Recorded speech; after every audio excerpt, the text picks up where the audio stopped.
Bismillahirrahmanirrahim. Alhamdulillahirabbil alamin.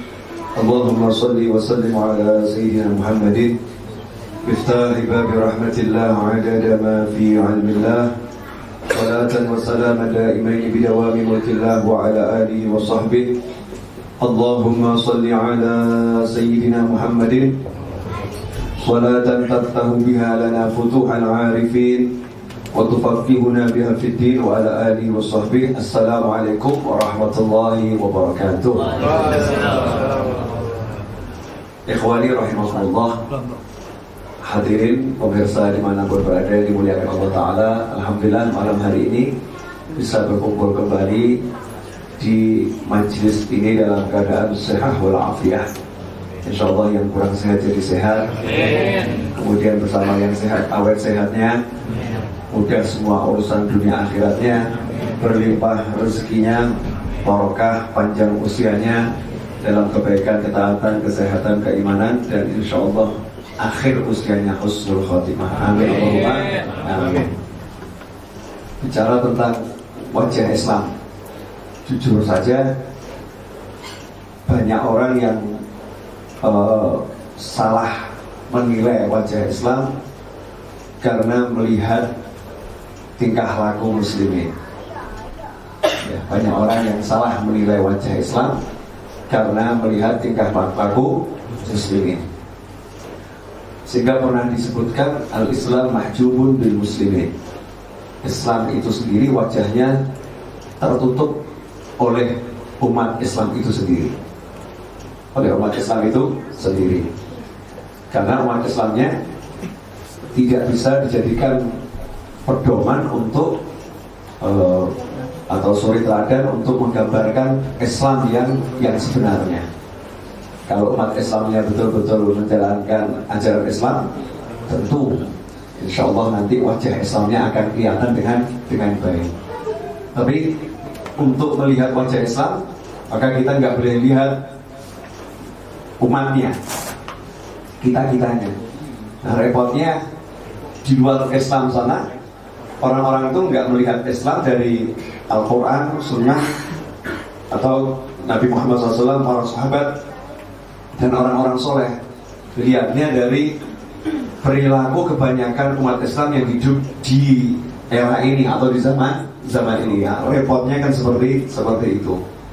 Sehingga terakhir ini wajah Islam identik dengan teroris. Gitu kan ya? Terakhir ini wajah Islam identik dengan teroris. Kalau kata PP Muhammadiyah, ya, ini teroris membajak nama Islam. Ya, teroris membajak nama Islam. Saya nggak akan bicara malam hari ini Islam menurut pandangan fulan atau Islam itu bagaimana dan lain sebagainya.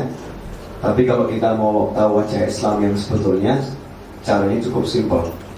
Sebab kalau kita mau tahu wajah Islam lewat Al-Quran, ilmu kita nggak cukup. Mau tahu wajah Islam lewat hadis, ilmu kita ya nggak cukup.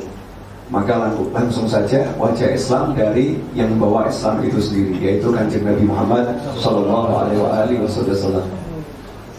Jadi kalau mau tahu wajah Islam bagaimana, Islam itu seperti apa, ya udah itulah Rasulullah SAW.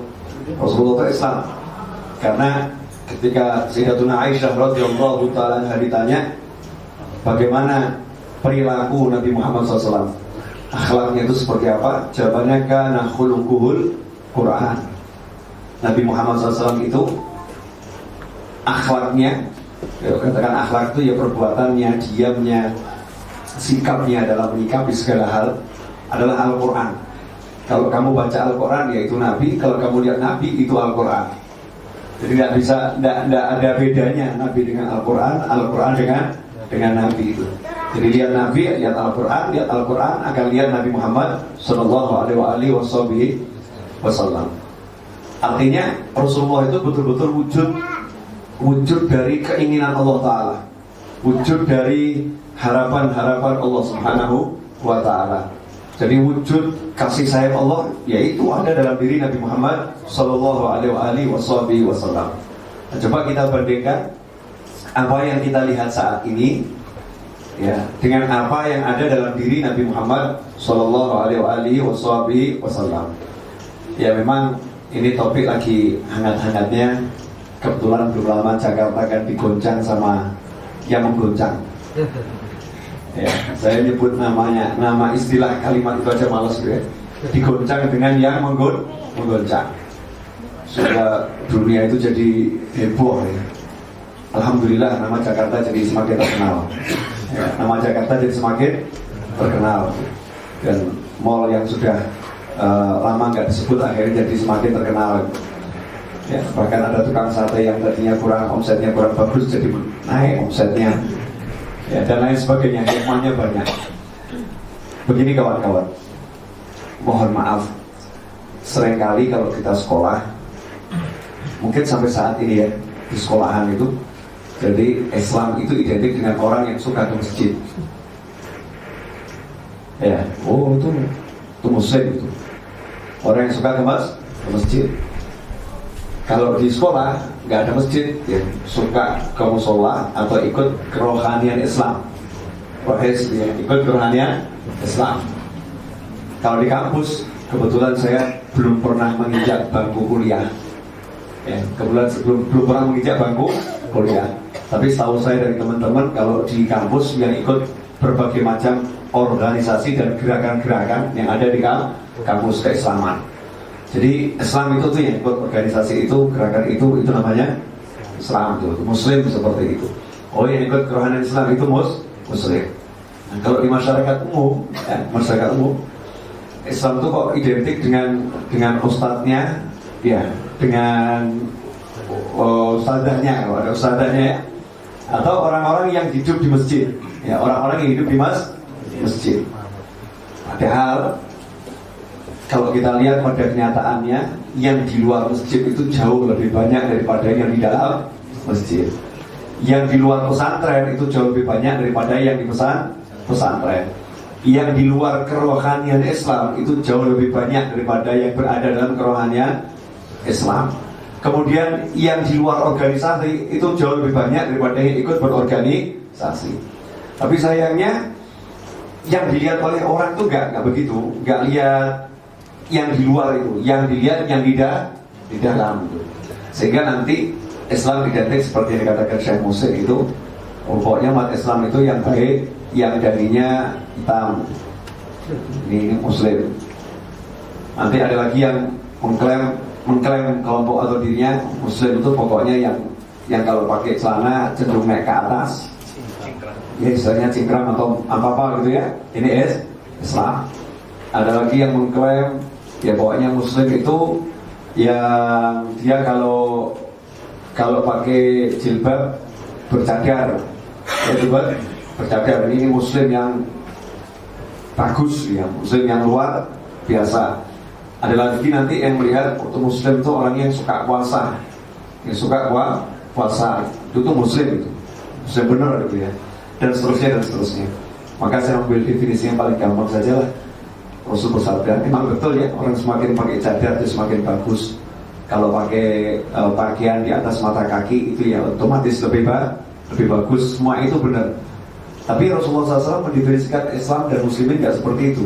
Rasul menyatakan al-muslimu man salimal muslimuna min lisanihi wa yadihi. Sederhana tapi dalamnya luar biasa. Ini saja yang mau saya bahas malam hari ini. Dari satu sisi aja. Kalau dari semua sisi mau berapa bulan kita belajar nggak akan rampung gitu. Karena yang kita bahas Islam. Al-muslimu man salimal muslimuna min lisanihi wa yadihi. Jadi kalau mau mengukur Islam dari muslimnya, tapi muslim yang bagaimana, kan begitu ya? Muslim yang bagaimana? Seorang muslim adalah dia al-muslim. Jadi definisi muslim yang betul-betul hakikatnya muslim. Kita alhamdulillah KTP Islam. Ya, insyaallah KTP Islam semua kan? Alhamdulillah. Sholat 5 waktu, alhamdulillah. Baca Al-Quran, alhamdulillah. Zikir, alhamdulillah. Cari ilmu, alhamdulillah. Tapi apakah kita udah bisa disebut muslim yang disebut oleh Nabi Muhammad SAW, yang diakui Rasul sebagai muslim yang berkualitas? Maka jawabannya sabda Rasul ini, al-muslimu man salimal muslimuna min lisanihi wa yadihi. Seorang muslim adalah yang mana keseluruhan umat Islam. Al-muslimu man salimal muslimuna. Seorang muslim adalah yang mana keseluruhan umat Islam selamat dari gangguan tangan dan lisannya. Min lisanihi wa yadihi, dari gangguan lisan dan tangannya.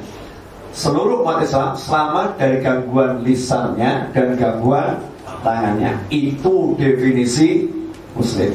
Artinya muslim itu lisannya nggak ganggu orang lain, kemudian tangan yang merupakan salah satu bagian tubuh yang penting, artinya tingkah lakunya, tindakannya tidak mengganggu orang lain. Kalau boleh dipersingkat, seorang muslim adalah yang lisannya, tangannya, tubuhnya senantiasa membantu, menolong, memberikan manfaat kepada muslim yang lain. Lawannya mengganggu kan dia menolong, berikan manfaat. Jadi muslim itu begitu, bukan ganggu tapi ngasih manfaat. Al-aqal minimal muslim itu pokoknya nggak ganggu. Seandainya nggak bisa memberi manfaat, dia tidak mengganggu. Jadi keberadaannya dimanapun nggak buat orang lain jadi terganggu. Dan dia nggak bisa ngasih manfaat, tapi dia nggak pernah ganggu kok. Dia nggak pernah ganggu, orangnya nggak pernah ikut campur, ya kan? Min husni islamil mar'i tarkuhu ma la ya'ni. Katakan dalam sebuah hadis bermakna Rasulullah, ciri-ciri muslim yang baik adalah dia bisa meninggalkan sesuatu yang bukan urusannya, ya, sesuatu yang bukan urusannya, yang tidak bawa manfaat untuk dia dunia dan akhirat. Itu muslim yang bagus. Kalau kita lihat dari gangguan lisan ini, maka pertama kali yang diajarkan oleh Rasulullah SAW memberikan kenyamanan secara lisan. Islam itu secara lisan memberikan kenyamanan. Lisannya nyamankan orang lain. Makanya kalau ketemu selalu lisannya mengucapkan yang baik. Pertama kali ketemu lisannya ngajak perdamaian. Assalamualaikum warahmatullahi wabarakatuh. Jadi ketemunya saja lisannya udah mendoakan kamu selamat, rahmat, barokah. Sementara sekarang ini banyak orang yang ketemu, hatinya, ya, jangankan lisannya, hatinya itu udah ngajak perang yang lain. Ya, kamu gak akan selamat, kamu musuh saya, ya, kamu gak ada berkah dalam hidupmu. Na'udzubillah min dzalik. Sehingga perbedaan yang ada itu dengan yang diajarkan Rasul dengan kenyataan yang terjadi saat itu bedanya luar biasa. Dari lisan saja Rasul mengajarkan lisan kamu yang menyelamatkan orang lain, lisan kamu jangan ganggu orang lain, lisan kamu beri manfaat orang lain, lisan kamu buat nyaman orang lain, lisan kamu menerapkan orang lain, lisan kamu bisa menghibur orang lain. Sementara yang terjadi lisan ini sering, bahkan dari lisannya khutbah, bahkan dari lisannya khotib, ya, lisannya orang-orang yang ahli ceramah, sering lisannya mengganggu muslim yang lain, ganggu muslim yang lain. Ya, contoh misalnya, ya, kalimat-kalimat yang kadang diucapkan sama khotib, ya, yang mengganggu muslim yang lain. Kalimat yang seperti ini: ayah dan ibu Nabi itu tempatnya di neraka. Ini kalimat yang mengganggu, ya, muslim yang lain, dan yang diganggu adalah Nabi Muhammad SAW. Jadi membicarakan sesuatu yang bukan urusannya, urusannya dan tidak ada manfaatnya. Sedangkan orang tua Rasulullah SAW pasti di surga. Andai kata dia nggak setuju, nggak layak atau ngomong seperti itu. Ini contoh, ya. Kemudian dia mengklaim, ya, yang paling benar saya, yang lain salah. Saya di surga, kamu di neraka. Dengan kalimat-kalimatnya, entah itu tulisan tangan, entah itu ucapan lisan. Ini terjadi di mimbar-mimbar, dari satu mimbar ke mimbar yang lain. Bukan seruan kedamaian dan persaudaraan, bukan seruan perdamaian dan persaudaraan. Bukan orang mengajak misalnya, buktilah kamu sama orang tua, ayo kita sambung silaturahim, ayo kita banyak bersedekah, ayo kita. Bukan kalimat yang menenteramkan, tapi kalimat yang menyakiti orang lain. Sementara Nabi Muhammad SAW sendiri terhadap yang non muslim tidak ada kalimatnya yang menyakiti. Nggak ada kalimatnya yang menyakiti. Ucapan Rasul kepada muslim itu luar biasa, dan kepada non muslim juga Rasulullah luar biasa. Gak pernah Rasul dikenal lisannya menyakiti non muslim, satu pun gak ada. Karena Rasul tidak pernah bicara yang gak baik. Semua ucapannya baik. Mungkin ada orang yang mengatakan begini, oh Ustaz, Yai, Habib, bukankah Al-Quran jelas-jelas asyidda'u 'alal kuffari ruhama'u bainahum? Itu Nabi dan para sahabatnya kalau sama orang kafir itu keras, kalau sama muslim itu saling menyayangi. Nah, definisi keras itu apa? Itu yang kadang orang gak belajar. Kemudian kafir yang dimaksud yang bagaimana, itu juga gak belajar. Makanya ayat ini pelajari lewat Nabi Muhammad SAW. Coba kalau kita lihat bagaimana Allah mendidik Rasul ketika berbicara dan bersikap pada orang kafir. Ya, muamalahnya bagaimana? Ini ayat, tapi ayat Al-Quran yang lain itu mengajarkan prakteknya, prakteknya. Coba ini, qul ya ayyuhal kafirun la a'budu ma ta'budun.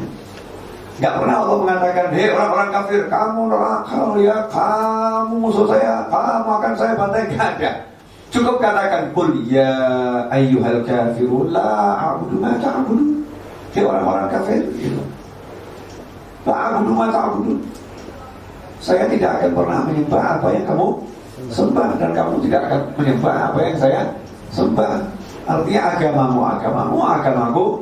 agamaku. Tidak ada gangguan dengan lisan. Bahkan Allah mengajarkan, jangan kamu caci sesembahan mereka. Jangan kamu caci sesembahan mereka. Nanti akhirnya mereka itu mencaci Allah tanpa mereka paham siapa Allah Subhanahu wa ta'ala. Rasul diajarkan gak boleh mencaci sesembahan mereka. Artinya Tuhan palsu itu ya, itu gak boleh dicaci maki, gak boleh. Nah, yang ngajari siapa ini? Allah Ta'ala. Allah mengajarkan nabinya untuk jangan menyinggung sembahan mereka. Gak boleh diomongkan yang tidak baik. Udah sampaikan aja. Pokoknya cukup esakan Allah. Ngajaknya itu ngajak kebaikan tanpa mencela. Tanpa mencela objek yang tidak wahyu. Ini lisannya Nabi Muhammad Sallallahu Alaihi Wasallam. Nah, sementara kalau kita coba dalam kehidupan sehari-hari, nah, kira-kira banyak orang yang selamat atau celaka karena lisan kita ini. Coba dilihat ya, banyak orang yang selamat atau celaka karena lisan kita.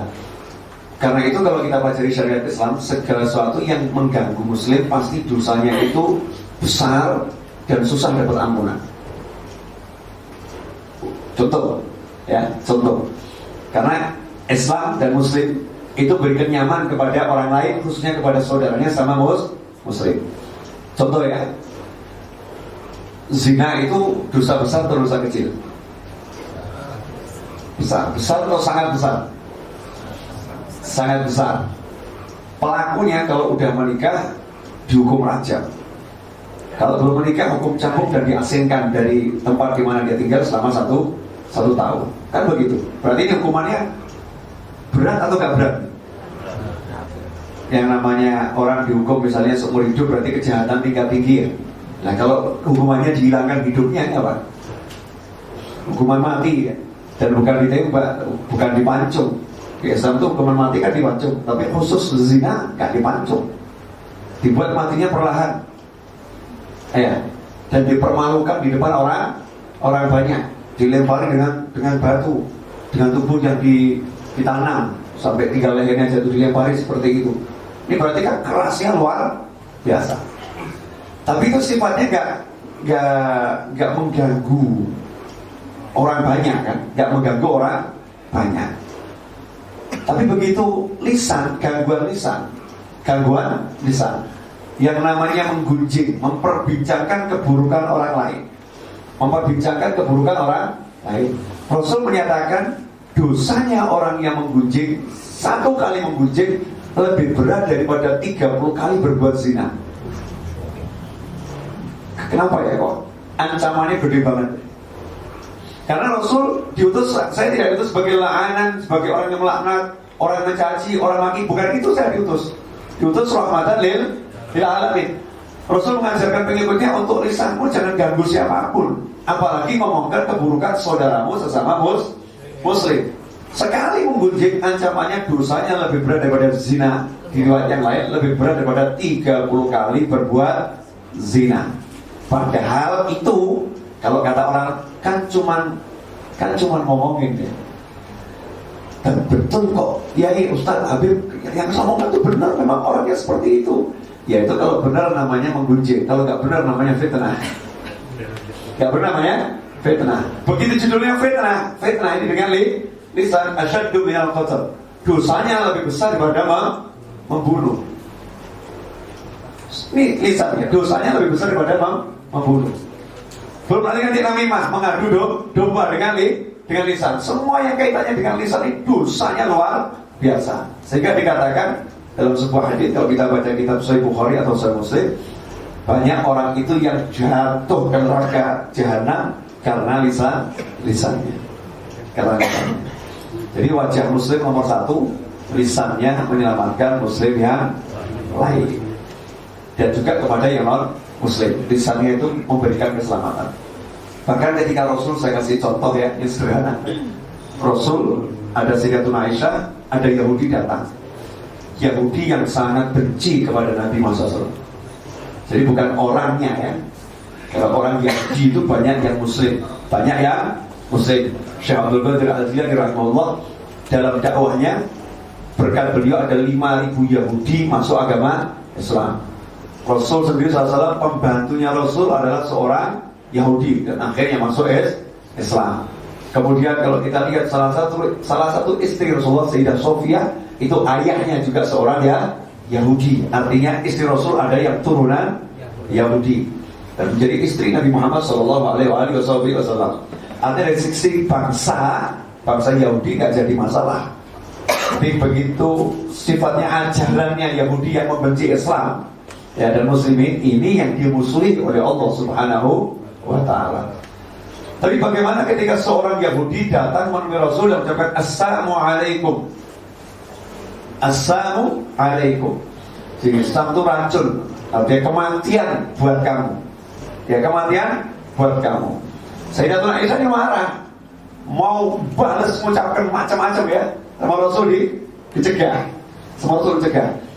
Katanya Sayyidatuna Aisyah, jadi bilang racun mati buat kamu ya Rasulullah. Bla bla bla, marahkan Aisyah.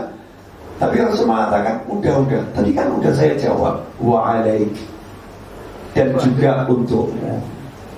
Dan juga untukmu. Rasul gak jawab untukmu begini, enggak. Ya, dikiranya Sayyidatuna Aisyah Rasul gak ngerti. Assalamualaikum, waalaikum, kan gitu kan ya. Ini assalamualaikum, waalaikum. Jawabannya cukup sudah waalaikum, gak pakai tambahan macam, gak pakai bantai orang ini, hajar orang ini ya. Ini orang gak benar dan lain sebagainya. Dan itu yang diamalkan oleh penerus Nabi Muhammad SAW. Lisannya tidak pernah mengucapkan sesuatu kecuali yang baik. Sehingga dalam sebuah riwayat, bagaimana sampai oleh Sayyidina Al-Habib Umar bin Muhammad bin Salim bin Hafid dalam salah satu ceramahnya, Matamu Bituli Hayati, beliau ceramah menyampaikan kisah Nabi Isa alaihissalam. Nabi Isa lagi ceramah, datang satu orang mencaci maki beliau. Setiap kali orang ini mencaci maki Nabi Isa mendoakan dengan kebaikan. Orangnya nyaci lagi, Nabi Isa doakan dengan kebaikan. Orangnya caci lagi, Nabi Isa doakan dengan kebaikan. Sehingga muridnya bingung. Orang itu pergi, muridnya nanya, wahai Nabi Allah Isa, Ruhullah, kenapa orang ini mencaci maki kamu doakan dengan kebaikan terus? Jawabannya sederhana. Setiap orang memberikan hadiah apa yang dia miliki. Dia punyanya keburukan, saya punya cuma kebaikan. Dia punyanya keburukan, saya keluarkan gak ada yang buruk, adanya cuma baik. Berarti kalau Anda suka mencaci maki orang, saya suka mencaci maki orang, berarti memang saya punyanya seperti itu.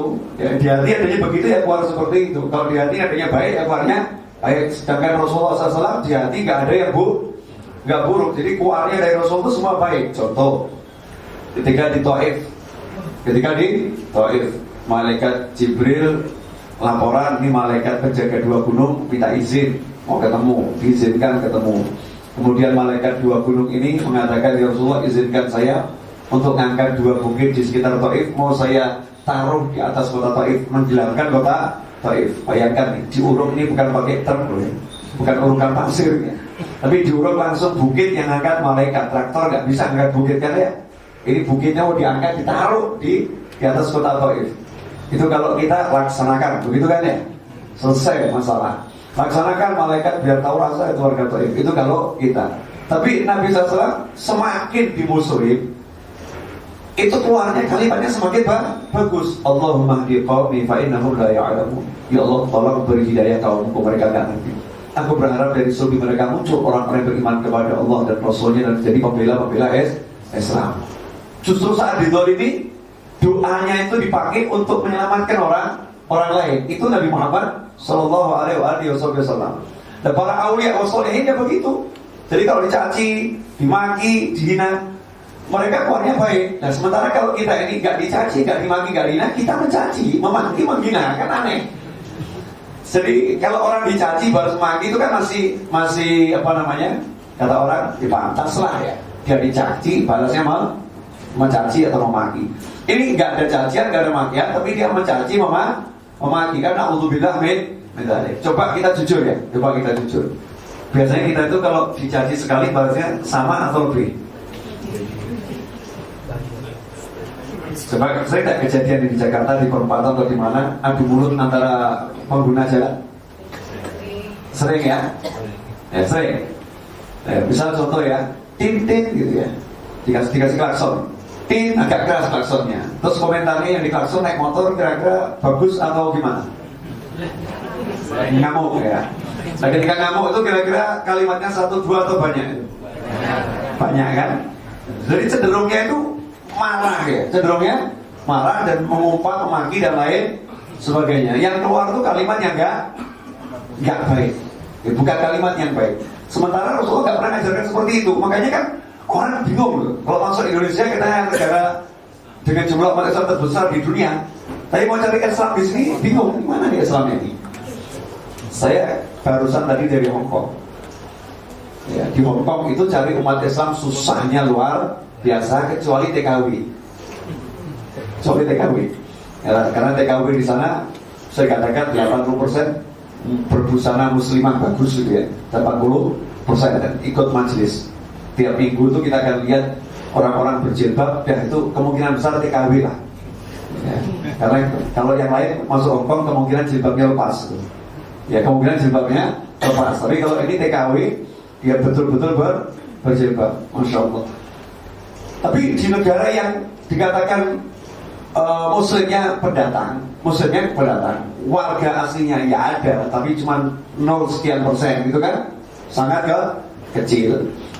Dan masyarakatnya kebanyakan juga mungkin tidak beragama, beragama seperti itu. Tapi yang kita lihat ajaran Islam itu di sana jalan. Ajaran Islam itu di sana jalan. Contoh, ya, kalau Anda di bis ngomong keras sedikit, semua pada menoleh. Jadi kita ngomong, kalau kita biasa kan masuk bis itu satu kelompok, wah, gitu, ngobrol, gimana kabarnya, gitu, tanpa peduli orang lain. Kalau kita di Hong Kong di bis itu tenang. Jadi orang pakai telepon gitu ya, pakai mau lihat TV atau apa dari YouTube itu, nggak ada yang di speaker out. Mereka semua pakai headset, nggak mau ganggu orang lain. Kemudian kalau bicara dengan temennya juga bicaranya santai biasa saja. Begitu ada yang suaranya lebih tinggi dari orang lain, akan jadi tontonan satu bis. Dan biasanya yang lebih tinggi dari tontonan itu kita dari Indonesia. Ya kita dari Indonesia. Mereka adab berbicara di muka umum, di ruangan umum, itu mereka tahu. Jangan suaramu tinggi yang mengalahkan suara orang lain. Dan itu yang diajarkan oleh Allah kepada umatnya Rasulullah SAW kepada Rasul. Jangan angkat suaramu lebih tinggi dari suara Rasul. Nah mereka terapkan itu di masyarakatnya. Di bis diterapkan, di kereta diterapkan. Sehingga orang ngobrol itu ya enak, santai, pelan-pelan ya. Ini cara berbicara. Kemudian kalau kita lihat barang, ya naruh barang. Anda naruh barang di satu tempat, tinggal setengah jam, kembali ke situ masih ada. Gak ada orang yang mau ngambil. Tapi coba kalau di Indonesia, kita taruh barang di kursi, ketinggalan setengah jam kemudian, alhamdulillah ada rezeki gitu ya. Ini handphone bagus, ini ada rezeki. Kita kan seperti itu. Jadi Islamnya mau diukur dengan Muslim ini di Indonesia kacau nih. Karena muslimnya model-model seperti kita. Jadi wajah Islam itu rusak gara-gara umat Islam. Sementara di luar sana, Masya Allah, non muslim tapi perilakunya Islami. Perilakunya loh ya, saya nggak bilang keyakinan, perilakunya Islami dari satu sisi, tapi di sisi yang lain hewani. Dari sisi yang lain mereka seperti hewan. Mohon maaf ya, seperti hewan. Alhamdulillah di Indonesia kita muslim, tidak mungkin kita di kereta kemudian berciuman ya. Tidak mungkin kan. Tapi kalau di sana, mau di kereta, mau di lapangan, mau di mana depan orang, laki perempuan hubungan seks bebas, naudzubillah min dzalik. Dari sisi itu mereka tidak punya agama, tapi dari sisi yang lain mereka menerapkan ajaran-ajaran Islam. Seharusnya kita tuh yang menerapkan, betul nggak itu? Seharusnya kita. Tapi kita enggak. Kalau ngomong di muka umum, ya suaranya keras. Kadang kita nggak perhatian sama orang lain. Begitu kita keras sedikit ditegur, kita marah, gitu kan ya? Kita marah, kita merasa tersinggung, merasa kita diledek, dia dicaci atau dimaki oleh orang lain. Naudzubillah min dzalik. Ini yang pertama. Islam itu lisannya menyelamatkan orang lain. Kemudian perbuatannya, nanti kita akan bahas lebih jauh ya. Perbuatannya tidak mengganggu. Dikatakan tangan ini kan simbol orang berbuat menyakiti itu, mendolimi dengan tangan, menampar, mukul ya, semua dengan tangan, menyeret. Tangan ini simbol kekuasaan. Umat Islam kalau punya kekuasaan tidak pernah mengganggu orang lain. Tidak pernah mengganggu orang lain. Dengan tubuhnya tidak pernah mengganggu orang lain. Yang ada semua di tangannya ini membantu orang lain. Semua ya membantu orang lain. Contoh, kalau ada gangguan di tengah jalan, Rasul disuruh mengatakan kepada kita, siapa menyingkirkan gangguan itu adalah sebuah kebajikan. Menyingkirkan gangguan di tengah jalan itu sebuah kebaikan. Tak ada duri, tak ada paku dan lain sebagainya. Tapi kalau kita di kampung suka buat gangguan di tengah jalan, tahu maksudnya enggak? Jalan bagus-bagus dibuat polisi tidur. Ini kan kita Indonesia, kita ini loh, muslim Indonesia buat gangguan di tengah jalan gitu. Sehingga jalan yang halus orang lewat itu akhirnya badannya insya Allah 30 tahun kemudian tulang punggungnya perlu dicekkan ke dokter ya. Kalau tiap hari lewat di situ, warga kampung itu sendiri yang akan sebetulnya terganggu kan, terganggu. Oh, biar orang nggak kebut, masalah kebut nggak kebut bukan dengan dikasih polisi tidur. Ini kan wujud kan gangguan. Dengan tangan ini, kalau orang-orang dulu semua dari tangannya ini yang keluar cuma yang baik. Nggak ada yang nggak baik, semua yang baik. Sampai kalau sedekah, tangan kanan sedekah, tangan kiri jangan sampai tahu sedekah ini ya. Nah kemudian sedekah tangan di atas lebih baik daripada tangan di bawah. Orang-orang soleh terdahulu kalau sedekah itu sampai kalau ngasih itu dengan tangan kanan, tangan kiri ditaruh di belakang dan tangan kanan diletakkan di bawah. Pernah kita praktek sedekah begitu? Jadi tangan kanan mengulurkan sedekah, tangan kiri ditarik ke belakang, jangan sampai tahu. Jadi secara zahir itu betul-betul diamalkan. Kemudian tangan kanannya ditaruh di bawah. Yang menerima suruh ngambil dari atas. Jadi ditanya, kenapa kamu seperti itu? Jangan sampai saudara saya itu menjadi hina karena saya. Jangan sampai saudara saya menjadi hina karena saya. Sementara kita, nih, ambil. Ya, nih, dengan apa ada kesombongan. Naudzubillah min dzalik. Nih, ambil. Jadi tangannya itu sudah memberi dengan kebaikan dan tidak ingin orang lain tahu. Sementara dia tidak mau menunjukkan kesombongan dengan tangannya, dengan kekuatannya. Kemudian kalau berjalan, ya, yamshuna ala ardi hauna. Kalau jalan di muka bumi, jalannya itu lemah, lembut, santun, bukan jalannya potentang-potentang orang-orang yang seperti punya kekuasaan luar biasa. Walaupun orangnya punya kekuasaan, jalannya nyantai, lemah lembut. Kalau dicaci, dimaki, qaulu salama, moga-moga kamu selamat. Dicaci, dimaki, ya keluar yang lagi nanti juga selamat. Nah itu kalau kita lihat Rasulullah SAW, kan jauh Rasulullah ya, tapi ceritanya semua kan lengkap. Saya ambilkan satu contoh atau dua contoh ya. Dua contoh insya Allah ini bisa membuka wajah Islam semakin detail ya, semakin detail. Atau tiga contoh, atau empat ya. Silakan dibilang, ini kalau dingin gak enak. Nah, yang di rumah silahkan bayangkan minuman masing-masing.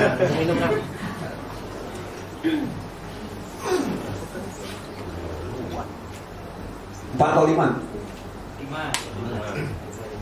Lima atau enam? 6 atau 10? Ya, nanti cari sendiri. Saya mau ambil satu contoh dari Rasulullah dulu ya, SAW. Rasul pernah punya satu orang yang sangat musuhi beliau, SAW. Orang itu kalau benci, ya paling gak enak tuh muamalah sama orang benci. Karena kalau kita berhubungan sama orang udah benci, orang udah benci, apapun yang kita lakukan tetap jadinya salah. Betul kan? Yang kedua, kalau dia punya apapun akan digunakan untuk membuat kita jadi jatuh. Pokoknya yang dia miliki akan dihabiskan untuk menyakiti kita.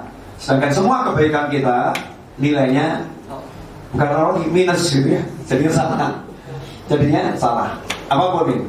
Dan Rasulullah SAW keluarnya baik terus ya. Tapi orang ini musuh Rasul. Sampai ketika Rasul di Mekah, semua duitnya dikeluarkan untuk bagaimana caranya Nabi Muhammad SAW itu nggak ada. Rasulullah dibunuh. Gimana caranya? Nah, setelah Rasulullah SAW itu berhasil menguasai kota Mekah, satu orang kafir ini melarikan diri dari Mekah.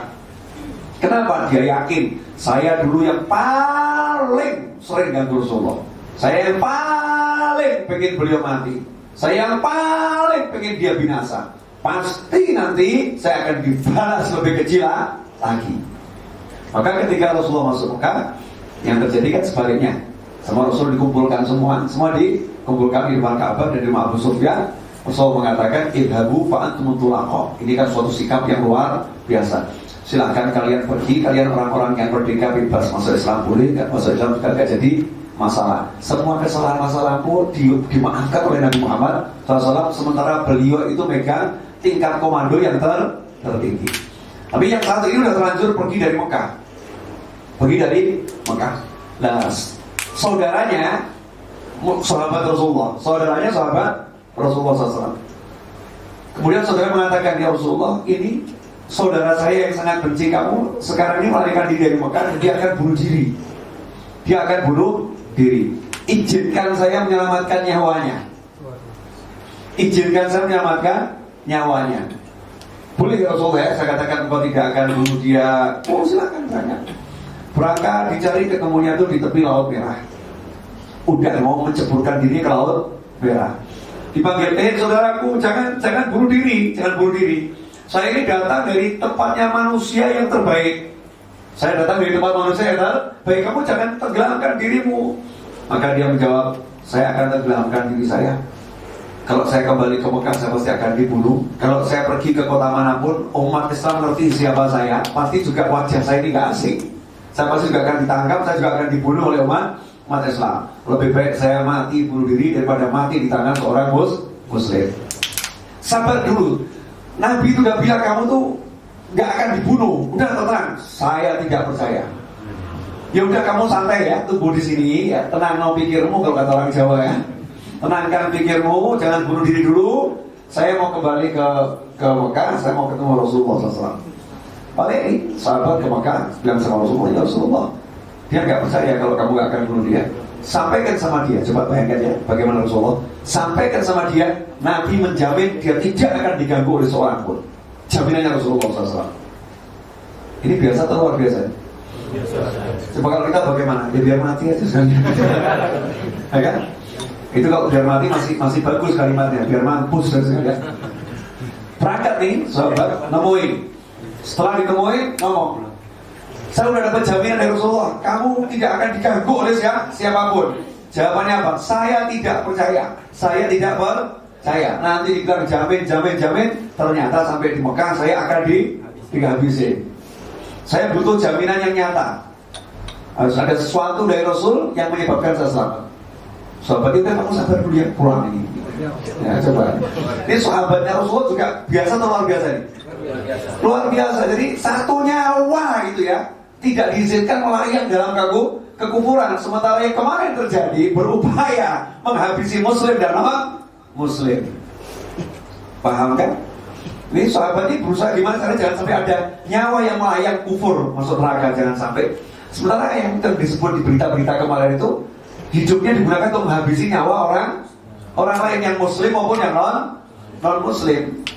Ya, yang muslim ya insya Allah yang masuk surga. Kalau yang non muslim kan udah habis kesempatannya masuk surga. Menurut akidah Islam kan seperti itu. Nah, pulang ke Mekah, dia ya Rasulullah, ini yang satu ini masih gak percaya ya Rasulullah. Kalau kamu akan membantu dia, menyelamatkan dia. Maka Rasul mengatakan ya sudah, Rasulullah dipakai imamah. Kalau dalam thariqah Haqqani Naqsyabandi turban namanya ya, turban. Kalau dalam thariqah Alawiyah namanya imamah. Nah, perbedaan nama itu biasa karena memang beda nanti orang Mesir ya bilangnya apa lagi. Kalau orang Jawa bilangnya blangkon. Ya, orang Jawa Tengah, Jogja bilang ikat. Ya bilang ikat. Nanti kalau kita ke daerah Jawa Barat juga ada yang bilang ikat. Ya, ikatnya itu beda seperti itu. Nah, kalau orang Hadramut, para habaib bilang itu imamah. Ya, beda-beda ya. Beda-beda sebutan saja. Tapi intinya sesuatu yang diikatkan di atas kepala. Nah, kebetulan warnanya merah. Makanya Anda kalau lihat ada orang pakai imamah merah jangan bingung. Rasul juga pernah pakai itu. Kita tuh kalau tahu kisah Rasulullah nanti nggak bingungan. Tapi kalau nggak tahu nanti jadinya bingungan. Kok tuh pakai warna merah ya? Mau pakai merah, kuning, hijau nggak apa-apa, nggak jadi masalah. Yang mau putih, mau merah, mau kuning, hijau nggak jadi masalah. Dilepas sama Rasulullah SAW. Dilepas. Kemudian Rasul katakan, udah ini serahkan sama dia. Kalau dia pakai ini masuk Mekah. Saya mau nanya, ini yang pakai kafir atau bukan kafir? Kafir. Kalau dia pakai ini masuk Mekah atau dimanapun, tidak mungkin ada yang berani ganggu dia karena semua orang tahu itu adalah imamah saya. Coba bayangkan, ini biasa atau luar biasa? Luar biasa kan? Rasulullah SAW akhirnya menyuruh sahabatnya nemuin, misalkan nih maunya Rasulullah pakai masuk Mekah naik kuda gagah ya, siapa berani ganggu aku gitu. Gak ada yang berani ganggu. Dia pakai imamnya Rasulullah SAW, pakai imamnya Rasulullah. Kemudian nemuin Rasulullah SAW. Setelah ketemu Rasulullah dia ngomong, "Hei Muhammad, jangan kamu kira aku mau masuk Islam." Ini enaknya diapakan? Dipenggal atau dikorong? Jangan kamu kira aku mau masuk Islam. Kamu pura-pura seperti ini, saya mau masuk Islam nanti dulu. Enggak. Saya minta waktu 4 bulan. 4 bulan saya mau coba hidup sama umat Islam. Seperti apa tuh Islam? Saya mau lihat. Kalau cocok ya saya masuk, kalau enggak ya saya enggak akan masuk Islam. 4 bulan dan lebih silahkan. 4 bulan dan lebih silahkan. Akhirnya dia pun setelah 4 bulan masuk Islam. Tapi ini satu contoh. Orang yang benci dapat imamah. Nah, kalau orang yang benci kita dapatnya apa? Cacian, makian dan lain sebagainya. Nah, ini loh, non muslim sangat benci dan sangat memusuhi. Tapi Rasulullah ngasihnya itu keselamatan itu. Islam itu kan keselamatan, memberikan keselamatan. Bukan Islam itu melenyapkan, memusnahkan, mengganggu, membantai, menyakiti, mendolimi. Ya, yang gak enak. Islam itu menyelamatkan. Kalau ayah saya pernah ngomong, Islam itu apa? Islam itu lampu ya. Islam itu cahaya. Islam itu cahaya. Cahaya gak ada yang gak menyenangkan. Cahaya itu menerangi. Cahaya itu buat orang jadi yang dari kelihatan jadi kelihatan. Islam itu cahaya yang menenteramkan siapapun. Jadi orangnya, pelakunya, muslimnya selamat, yang di sekitarnya juga selamat. Bukti, coba bagaimana Rasul mengajarkan hidup bertetangga. Bagaimana mengajarkan hidup bertetangga. Sebelum saya lanjutkan, kesalahan fatal saya tadi tidak melihat jam ketika saya mulai berbicara. Ini kesalahan fatal saya. Dan kira-kira ini yang rekam mau jujur apa enggak ini berapa jam? Udah ada 40 menit?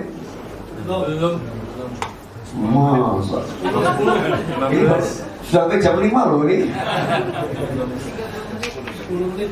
Hah? 22 menit. 40 menit ya? 22, 40, 35. Tawar menawar dulu nih, betul yang mana ini? Lanjut ya. Hidup bertetangga, coba hidup bertetangga. Bagaimana Rasulullah SAW mengajarkan hidup bertetangga? Rasul mengatakan tetanggamu yang non muslim punya hak satu sebagai tetangga. Rasul nggak mengatakan kalau kamu punya tetangga non muslim jangan anggap dia tetangga. Nggak begitu. Kalau kamu punya tetangga non muslim, dia tetanggamu, jadi muliakan dia. Ya kan? Termasuk ciri kebaikan seorang muslim kalau dia bisa memuliakan tetangganya. Maka Rasul menjelaskan, siapa tetangga? Kalau tetanggamu non muslim, ya muliakan dia sebagai tetangga. Kalau tetanggamu itu muslim, ya muliakan dia sebagai tetangga dan sebagai saudara muslim. Kalau tetanggamu itu muslim dan dia saudaramu kerabat, maka muliakan dia dengan 3 hak: hak tetangga, hak muslim, dan hak kaum kerabat.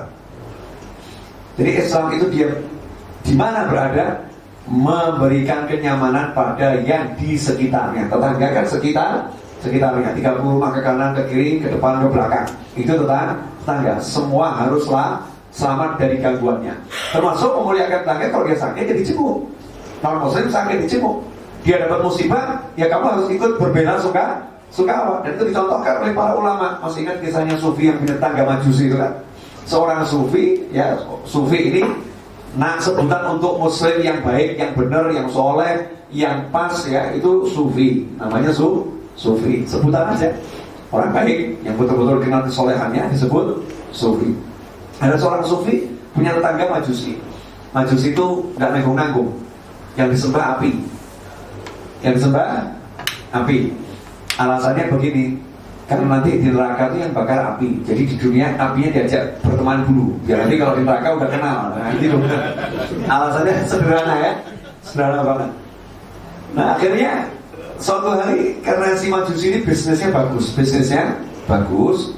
Nah, kemudian dia tanam modal yang gede untuk ekspor barang. Semua uangnya dihabiskan untuk ekspor barang. Nah barang yang diekspor itu di tengah jalan dirampok. Coba bayangkan Anda tanam semua uang itu, Anda tanamkan sebagai sebuah modal di sebuah perusahaan, kemudian perusahaannya bangkrut, kira-kira bagaimana? Atau di bank bagian dilikuidasi itu. Stres atau nggak stres ya? Stres ya? Atau mungkin ada anak muda udah terlanjur mau dihabiskan untuk seorang wanita, niatnya mau dinikahin, kemudian wanitanya kabur dengan pria lain, kira-kira bagaimana? Sakit hati atau nggak sakit hati? Hah? Remuk gitu kan? Nah, ada korban di sini? Bercanda juga gak terlampau tegang gitu ya. Nah ternyata ini Majusi ini habis uangnya. Hari itu ketika mendengar berita, ya tetangganya itu lagi dirampok habis-habisan, Sufi ini lagi ada pengajian di rumahnya, muridnya kumpul seperti sekarang ini ya, lagi ada pengajian, ini kan rutin setiap Senin. Al-istiqomah afdol min alfi karamah. Bisa istiqomah itu lebih utama daripada punya 1000 kekeramatan. Maka Sufi ini ngomong sama murid-muridnya, maaf, hari ini pengajiannya kita libur, kita akan praktek saja ke rumah tetangga. Tetangga saya lagi kena musibah, yuk ikut saya semua. Saya mau pengen bantu tetangga saya, apa yang bisa saya bantu? Dia lagi kena musibah. Tok. Kemudian dibukakan pintu. Saudaraku, saya dengar kamu kena musibah besar, duitmu habis semua. Jawabannya santai, enggak apa-apa. Yang hilang kan cuma duit, yang penting agama saya gak hilang. Yang hilang cuma harta, yang penting agama saya gak hilang. Sufinya ngomong sama murid-muridnya, jangan ilmu ini. Ini ilmu, ini kita gak usah pengajar, ini ilmu. Coba lihat nih, wajah muslim yang betul, undur maqal wala tandur maqal. Yang ngomong penyembah api. Kalau ini ilmu yang disuruh nyatet, ini ilmu. Catat ini ilmu. Coba kalau kita fatwanya Majusi. Kita gitu, wah fatwanya Majusi. Ini enggak, ini orang soleh, ini ilmu, catat. Memang Rasul mengajarkan begitu kan?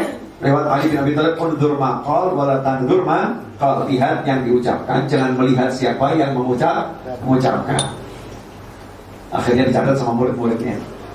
Nah, saudaraku, apa yang bisa saya bantu? Ya, kamu butuh nggak tambahan modal atau apa? Beras, kita ada. Kan nggak usah. Ayo duduk ngobrol kan, ngobrol. Jadi kalau kita menghibur hati orang itu, ya itu duduk ngobrol. Itu bisa menyenangkan hati orang lain. Ditemenin lah seperti itu ya, bisa terhibur laranya. Kepada yang non muslim Majusi kena musibah, itu umat Islam diajarin kalau hidup bertetangga, hibur, datangi, senangkan hatinya. Ini tetangganya muslim meninggal dunia, ada tahlilan, dia udah gak mau datang. dibilang neraka dan lain sebagainya. Ya udah kamu datang, nggak usah ikut tahlilan, yang penting senangkan saja tetanggamu yang mengundang. Kan oke, seperti teman saya nggak suka tahlilan, diundang tahlilan, bagus dia datang. Jamnya tahlilan dia pulang. Maaf saya lagi ada acara di tempat lain jam ini, tapi dia datang. Ya, kemudian ya acara ini sukses.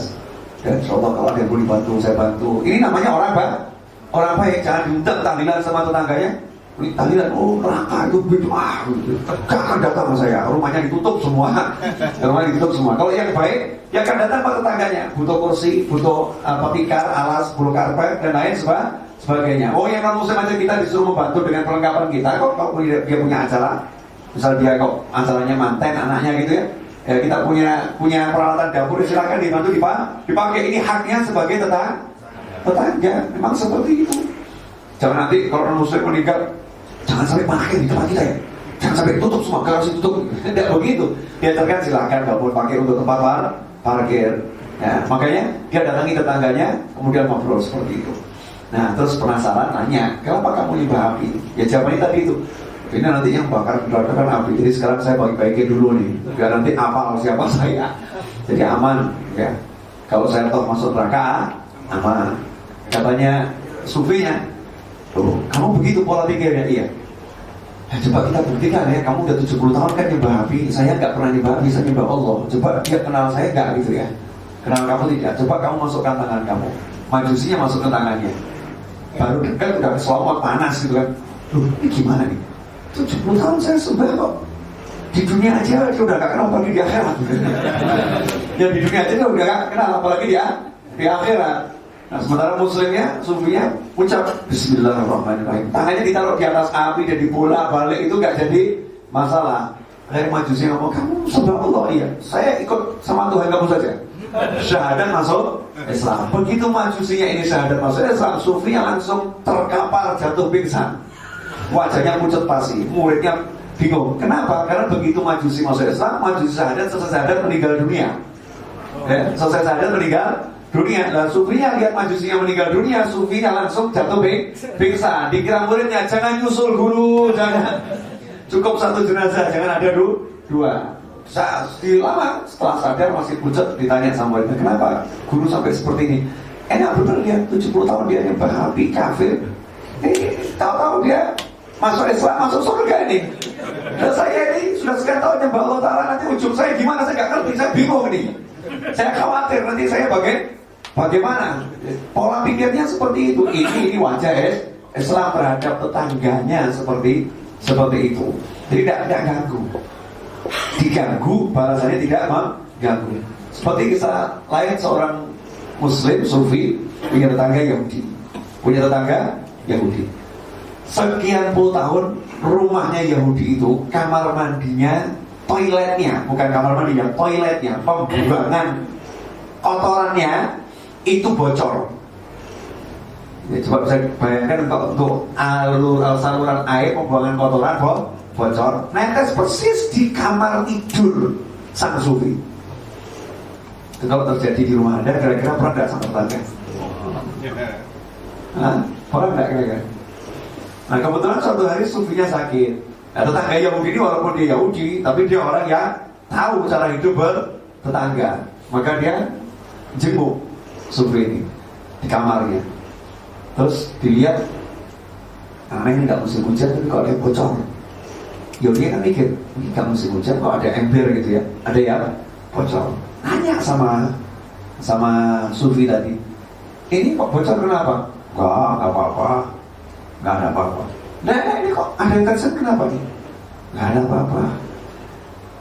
Ini jangan-jangan dari ini ya, kamar mandi saya ya? Itu gitu. Udah berapa lama ini begini nih? Ya sekitar 30 tahun. Nah ya, nggak apa-apa, nggak usah dipikir. Kamu begini nggak pernah lapor sama saya, nggak pernah negur saya. Enggak. Kenapa begitu? Saya diajarkan Nabi saya untuk berbuat baik sama tetangga. Nabi mau mengajarkan sama Yahudi begini, ya saya ikut kamu. Syahadat masuk Islam, pulang ke rumah, istrinya dibawa lagi. Ayo ini syahadat bareng, masuk Islam ini. Istri sama anaknya diajak masuk Islam. Ini wajah muslim. Coba perhatikan. Kita sebagai muslim sekarang ini, kalau punya tetangga non muslim, hati kita sama atau berbeda? Satu. Kemudian kalau punya tetangga yang muslim, muslimnya nggak sama dengan kita, hati kita sama atau beda? Coba lihat. Kemudian punya tetangga muslim, sama-sama akidahnya, sama-sama ajarannya, tapi orangnya jengkelin, hati kita sama atau beda? Beda kan? Nah, ini loh wajah Islam itu rusak ya karena kita-kitanya ini, ya karena kitanya ini. Nah kalau kita betul-betul jalankan ajaran Islam, maka wajah Islam ini indahnya luar biasa. Karena Indonesia ini kan mayoritas semua umat Islam. Contoh yang sederhana, kalau ketemu mengucapkan salam, ini kalau diamalkan benar, indah banget di Indonesia ini. Orang masuk turis masuk Indonesia bingung. Jalan ketemu di Tanah Abang, Assalamualaikum, Waalaikumsalam, Assalamualaikum, Waalaikumsalam, Assalamualaikum, Waalaikumsalam. Nyatakan, bro, ketemu kan, bro, mas, cak, kan, begitu yang ada begitu. Kan, cak, mas, bro, dan lain sebagainya. Salamnya itu hilang. Masuk rumah mengucapkan salam, ini udah sekarang mulai luntur. Betul kan? Orang masuk rumah udah langsung, ya, kalau dia nyari istrinya gitu atau suaminya, ya, langsung gitu aja. Nyolong gitu kan. Atau mungkin karena ada urusan sama batunya, namanya apa ya, sutiyam, ya, masuk dipanggil iya begitu. Tapi ucapan salam itu hilang. Satu ini kalau diamalkan luar biasa, sederhana. Hal-hal yang sepele. Nah wajah Islam yang dipraktikkan Rasulullah SAW dan para sahabat seperti itu. Ini baru satu cerita loh dari Rasulullah ya. Mau berapa cerita? 7. Pelanggaran kalau 7.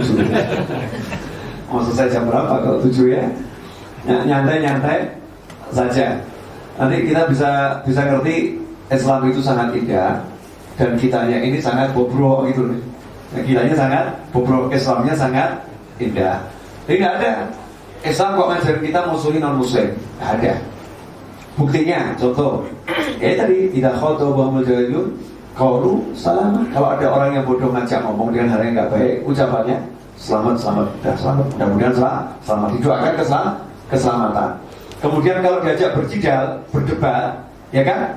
Ya, wajadilhum billati hiya ahsan. Jawablah ya jidalnya dengan jidal yang lebih baik metodenya, caranya, penyampaiannya harus lebih baik. Kamu jangan kasar seperti mereka yang ngomong kasar dengan kamu. Sehingga kalau kita lihat orang-orang soleh begitu. Contoh Sayyidina Ali Zainal Abidin, cucunya Nabi Muhammad SAW, cucunya Rasulullah SAW. Nah, ini banyak orang yang kadang nggak paham keluarga Rasulullah. Ya, banyak orang yang nggak paham keluarga Rasulullah. Keluarga Rasulullah itu SAW ya meliputi otomatis ya paman Rasulullah, bibi Rasulullah, ya orang tua Rasulullah, kakek Rasulullah, kemudian istri-istri Rasulullah SAW, kemudian keponakannya Rasulullah. Kalau ada keponakan, Rasulullah kan nggak punya kakak, nggak punya adik. Kemudian sepupu Rasulullah SAW, kemudian anaknya Rasulullah, cucunya Rasulullah, terus ke bawah zuriyahnya, keturunannya sampai yaumul qiyamah. Ini keluarga Nabi Muhammad SAW dengan catatan yang memeluk agama Allah Subhanahu wa Ta'ala. Nah, keluarga Rasulullah ini memang punya keistimewaan. Keluarga Rasulullah punya keistimewaan dibandingkan keluarganya orang lain. Keistimewaannya apa? Satu, di Al-Quran dikatakan Allah perintahkan kepada Nabi, sampaikan kepada mereka semua, kamu nggak minta apa-apa, nggak minta balasan apa, kecuali rasa cinta terhadap keluarga, rasa cinta pada keluarga Nabi Muhammad SAW. Sehingga kalau ada seorang muslim nggak mencintai keluarga Nabi, berarti dia sudah menyalahi apa yang diajarkan oleh Allah Subhanahu wa Ta'ala. Tidak bisa cuma cinta Nabinya, nggak mau keluarganya. Kalau cinta Nabi harus cinta keluarganya, seperti apapun bentuknya. Misal saya punya anak, ya, kalau anak saya punya anak, saya punya cucu. Ada orang aku cinta sama saya, tapi nyakitin cucu saya. Kira-kira saya senang sama orang itu? Nggak senang. Tapi ada orang yang jengkelkan saya, tapi dia menyenangkan cucu saya. Dia akan katakan, dia sama cucu saya baik kok. Timbul simpati gitu, timbul simpati. Itu dalam kehidupan biasa saja seperti itu. Apalagi terhadap Nabi Muhammad SAW. Keluarga Rasulullah, ada istri Rasulullah dan lain sebagainya, anak cucu Rasul. Nah, keistimewaan kedua dalam sholat didoakan ke seluruh umat Islam di seluruh penjuru dunia. Allahumma sholli ala sayyidina Muhammadin wa ala ali sayyidina Muhammad. Itu tiap sholat ya didoakan oleh umat Islam seluruh penjuru dunia. Satu hari itu 5 waktu, belum termasuk sunnahnya. Kira-kira selamat atau nggak selamat? Insya Allah dengan ini itu bisa selamat. Makanya kalau ada anak cucu Rasulullah SAW perilakunya kadang belum pas. Coba perhatikan ujung-ujungnya atau mendekati ujung, itu perilakunya jadi berubah. Kenapa? Tiap 5 waktu didoakan oleh seluruh umat Islam di seluruh penjuru dunia. Belum lagi malaikat, karena malaikat senantiasa bersalawat pada Rasulullah SAW. Dan Rasul mengajarkan salawat, jangan salawat patrok. Kalau salawat juga salawati keluargaku, salawati keluargaku, seperti itu. Nah, di antaranya adalah Sayyidina Ali Zainal Abidin. Karena di akhir zaman ini banyak orang yang tidak mau menghormati keluarga Rasul. Nanti kalau dibilang menghormati keluarga Rasul, dituduh Syiah, kan lucu kan ya? Ini menghormati keluarga Rasul, Fatimah, kemudian Ali, Sayyidina Hasan, Sayyidina Husain, nanti dibilang Syiah. Syiah itu sesat, baru saya dipaham. Syiah itu sesat. Tapi menghormati keluarga Nabi itu kewajiban setiap Muslim. Ya, kewajiban setiap Muslim menghormati keluarga Nabi Muhammad Sallallahu Alaihi Wasallam. Sayyidina Ali Zainal Abidin ini contoh yang luar biasa. Berangkat ke masjid, sholat sunnah tahiyatul masjid, di sampingnya juga ada satu orang. Selesai salam, ini cucu Nabi tuh ya. Zamannya kan masih dekat Ali Zainal Abidin ya, Imam Husain dekat banget. Selesai salam, ada satu orang mengatakan, "Hei, maling." Coba bayangkan, ini kalau ada Habib selesai salam dibilang maling, kira-kira bagaimana ya? "Hei Habib, kamu maling." Kira-kira seperti apa? Ini Sayyidina Ali, "Hei maling kamu ya, kamu pencuri." Dia nanya dengan baik, "Kamu kehilangan apa?" Gak usah gaya. "Ini uang saya yang di kantong ini kamu ambil kan tadi? Ya ada orang lain, ada cuma kamu di masjid ini. Saya taruh uang di samping sini kok hilang, berarti kamu yang ambil gitu." Ya, uang kamu yang hilang berapa? 1000 dinar. Ya udah, yuk ikut ke rumah saya ambilkan uangnya. Diajak santai ke rumahnya, diambilkan uang 1000 dinar, ini ambil. Kemudian tadi pulang, pergi bawa uang 1000 dinar sama maki-maki di jalan. "Oh, nah, cucu Nabi gak bener, maling ngambil hartanya orang," dan lain sebagainya, dan seterusnya.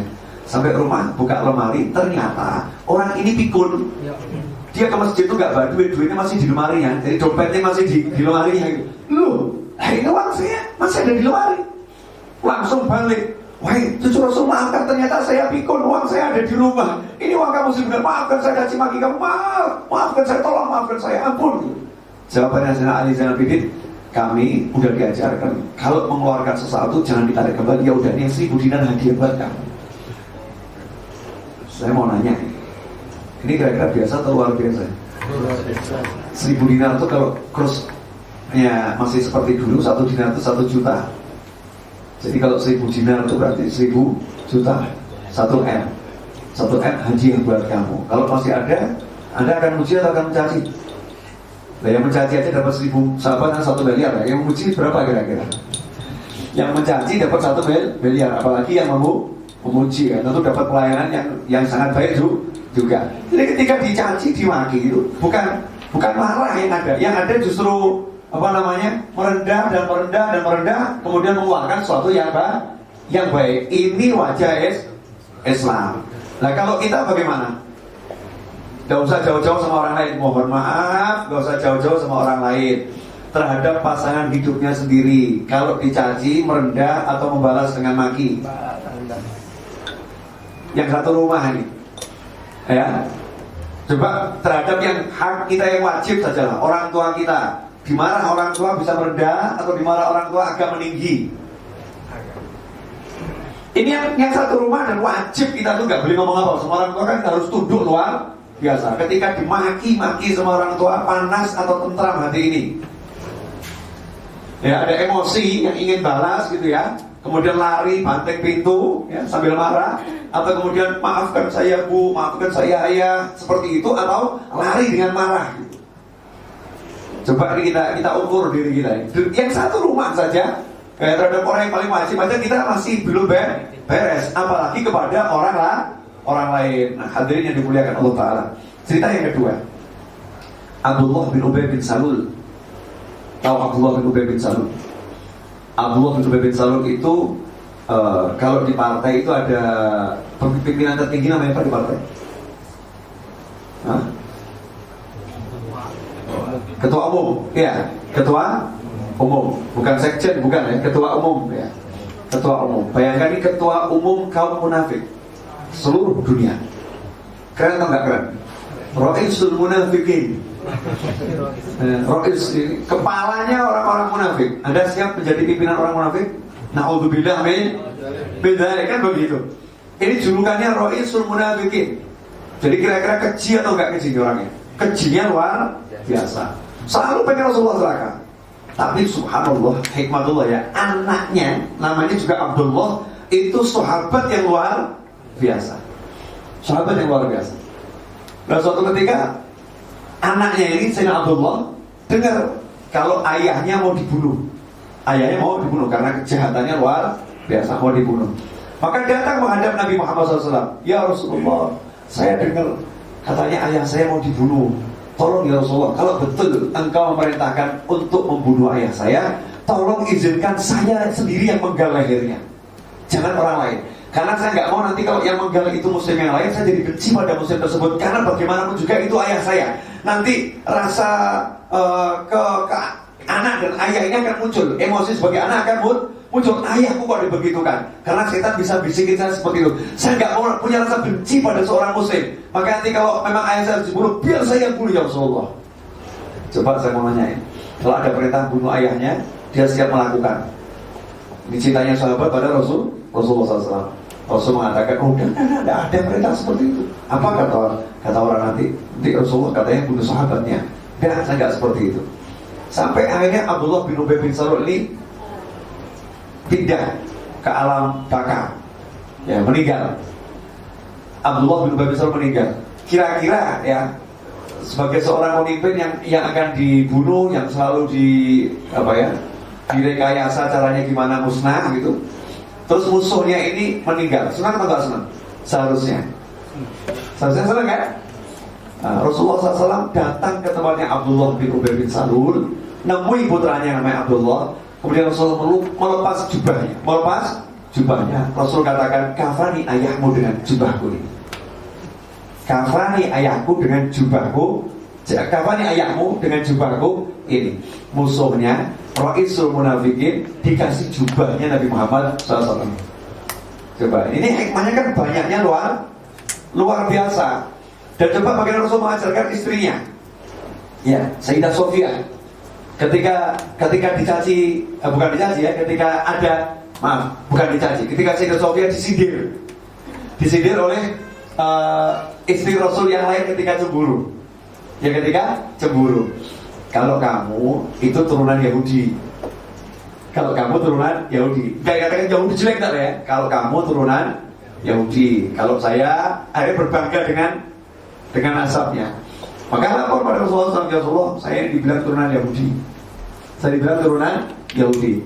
Bagaimana Rasul mengajarkan menjawab? Bukan diajarkan menjawab yang jelek. Rasul katakan, sampaikan kepada istri-istriku yang lain, pada majumu, sampaikan pada mereka semua. Bilang begini saja, ayahmu adalah seorang nabi, pamanmu seorang nabi, dan suamimu adalah nabi yang terbaik.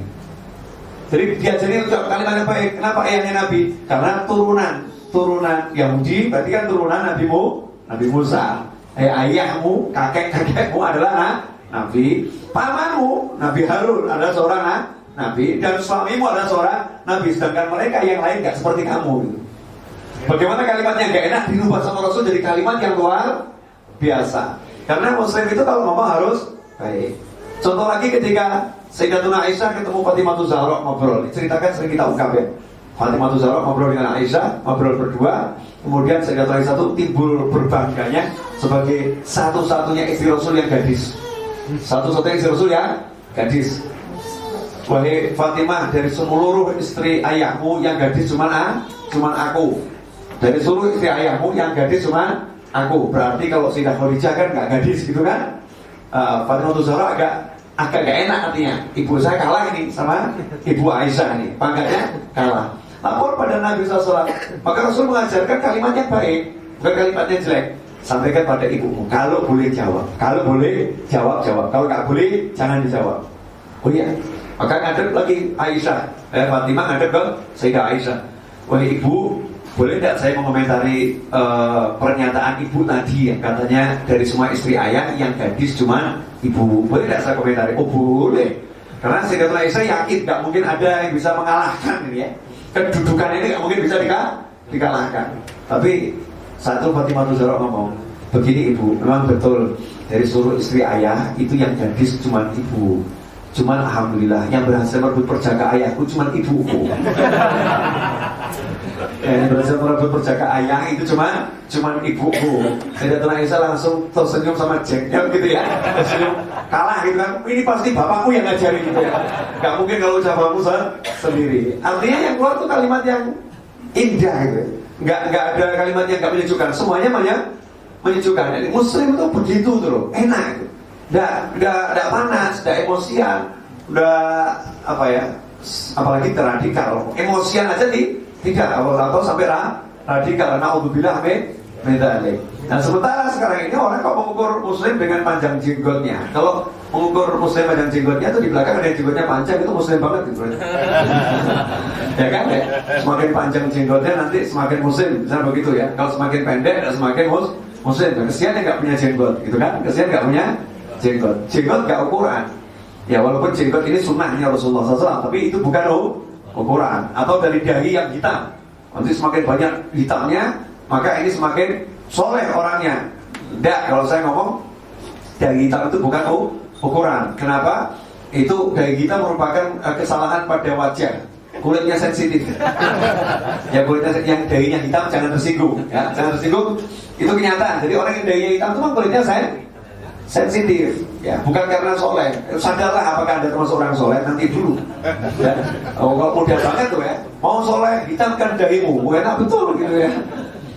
Dan sampai hari ini saya belum ketemu satu riwayat pun yang mengatakan Rasulullah dahinya hitam, nggak ada.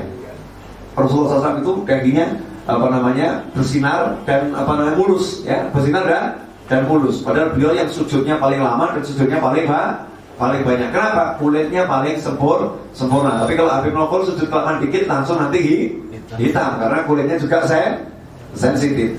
Nah itu di Al-Quran simahum fi wujihim, tanda-tanda mereka tampak di wajahnya. Ya tanda-tanda kesolehan tampak di wajahnya, bukan di daginya. Wajah. Jadi kalau memang hitam itu tanda kesolehan, berarti hidungnya juga akan ada hitamnya.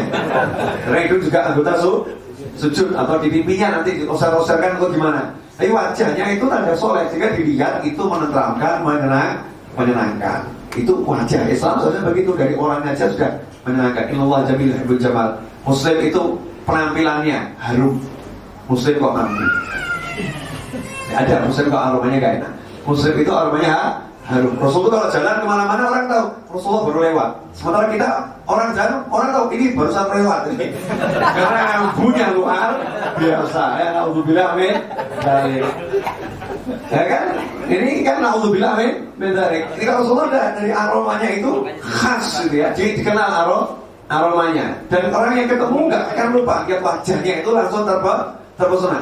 Terekam terus gitu. Orang ketemu kita juga gak akan lupa betapa menjengkelkannya. Jadi wajah yang Rasulullah beda itu. Bentuknya sahabat, bentuknya Rasul itu semuanya indah. Lu sahabat itu berjenggot, betul berjenggot, tapi di sisi rapi. Di sisi rapi. Karena Rasul mengajarkan rapi. Dimanapun Rasul pergi selalu bawa sisir, sisir. Bahkan Rasul pakai minyak rambut. Kita nggak pakai minyak rambut. Rasulullah pakai minyak rambut. Ini sedikit seger terus Rasulullah. Kalau kita kan udah rambutnya lusuh, ucap, warnanya juga hitam ya nggak cetok hitamnya, ya putih ya nggak jelas gitu kan. Bukan putih bersinar, putih melapuk gitu kan, jelek. Kalau hitam juga hitam nggak bersinar, tapi hitam malah melapuk. Lain kalau pernah pakai iklan sunset gitu kan, atau sampo-sampo kan hitamnya seperti kilo, itu cuma di iklan karena dengan efek cahaya dan lain sebagainya bisa jadi bagus. Tapi kalau orang mau pakai betul minyak rambut dan sebagainya, memang betul akan bisa kelihatan seperti itu. Artinya Rasul mengajarkan Muslim itu dilihat bagus, dilihat indah, dilihat enak baru zahirnya, belum perilakunya. Yang sekarang zahirnya udah gak enak, menyeramkan, mampu. Naudzubillah min dzalik. Gitu kok ngakunya Muslim. Bisa dipahami?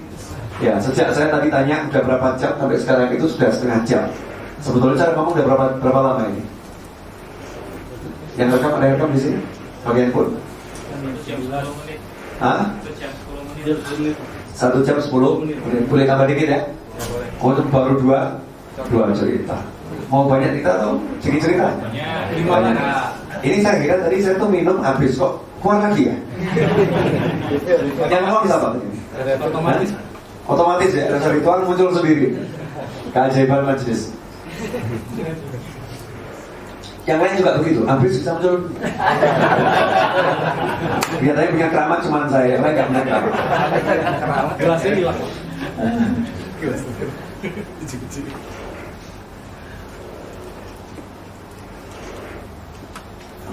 Itu kisah lampau. Itu cerita masalah lampau. Lalu bagaimana zaman sekarang? Sebenarnya saya punya banyak cerita, tapi saya mau mulai cerita-cerita yang sudah pernah saya ceritakan. Tapi cerita itu masih seger terus diulang. Di Solo itu ada seorang ulama, sudah tua sekali, namanya Mbah Mubarid. Namanya Mbah Mubarid. Dikenal dengan Mbah Barid. Ya Mubarid itu artinya kan kolokas itu, adem. Jadi orangnya memang adem, mendinginkan ya. Jadi mesin pendingin ini, namanya tuh Mbah mesin pendingin, Mbah kulkas kalau diterjemahkan.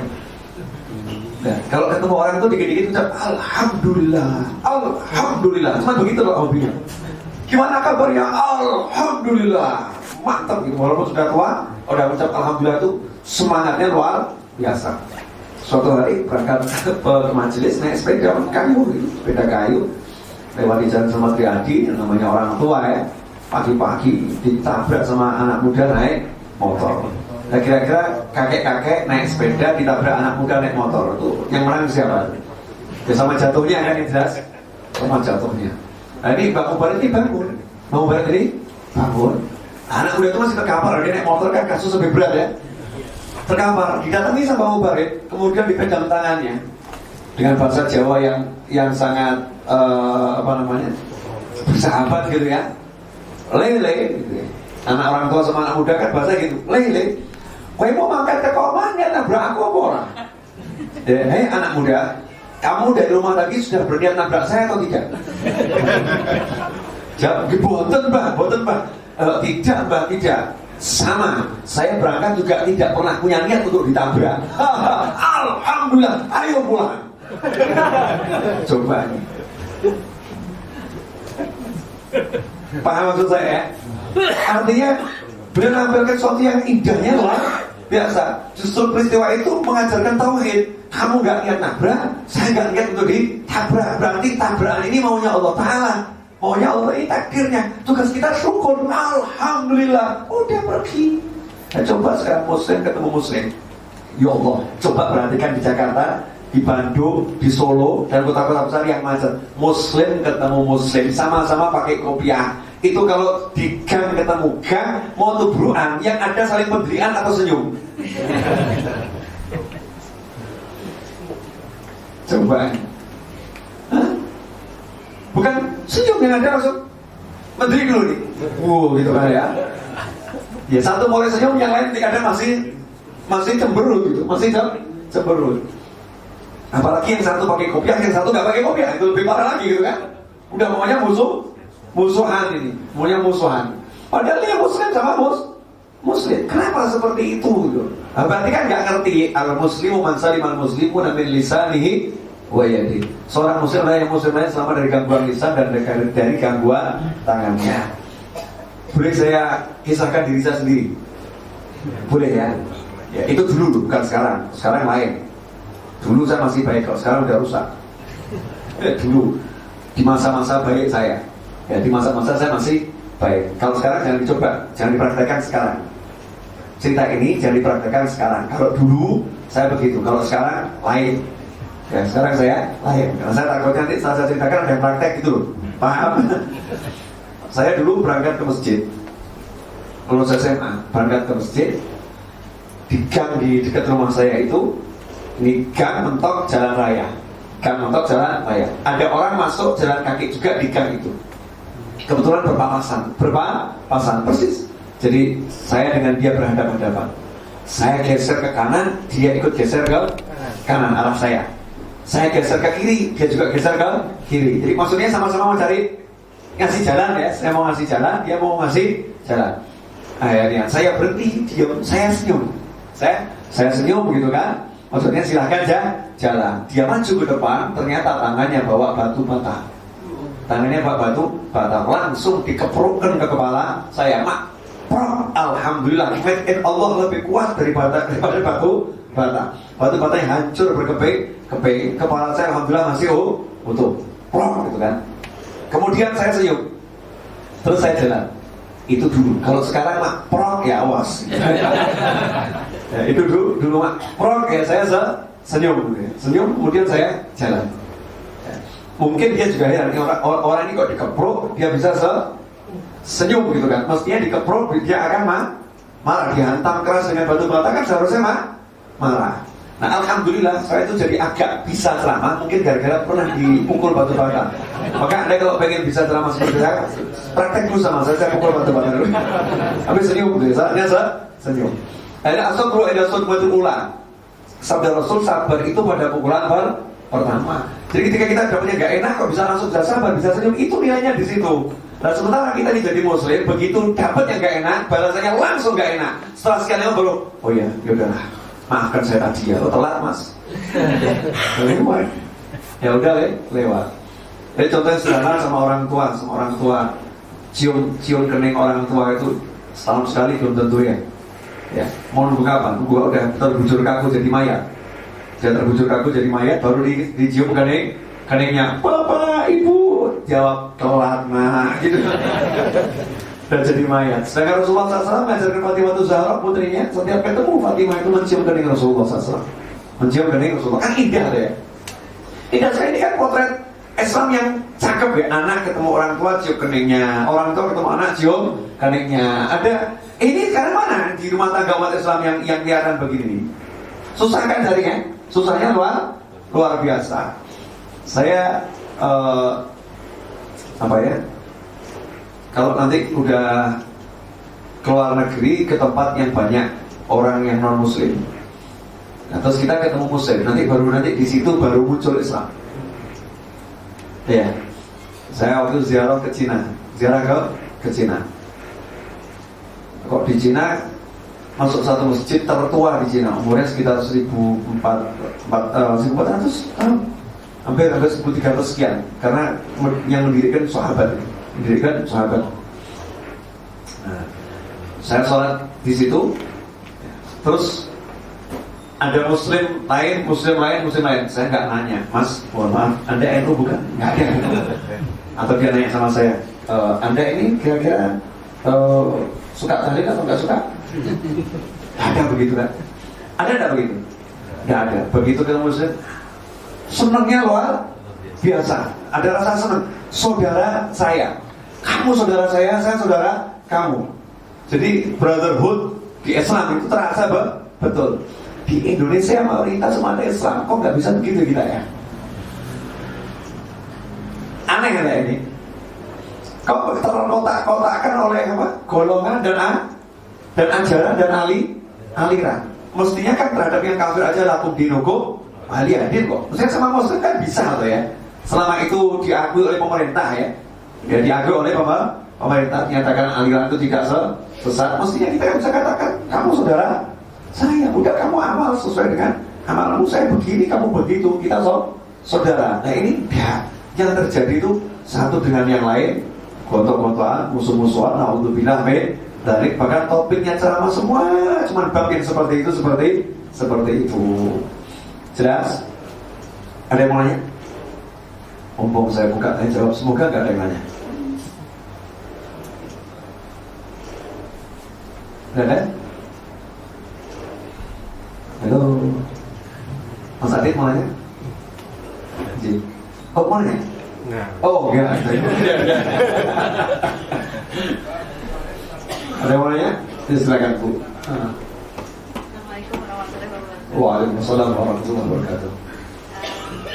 Tadi Habib menjelaskan bahwa Rasulullah itu kan memakai uangnya, itu kan senang memakai uangnya. Uangnya betul. Ya.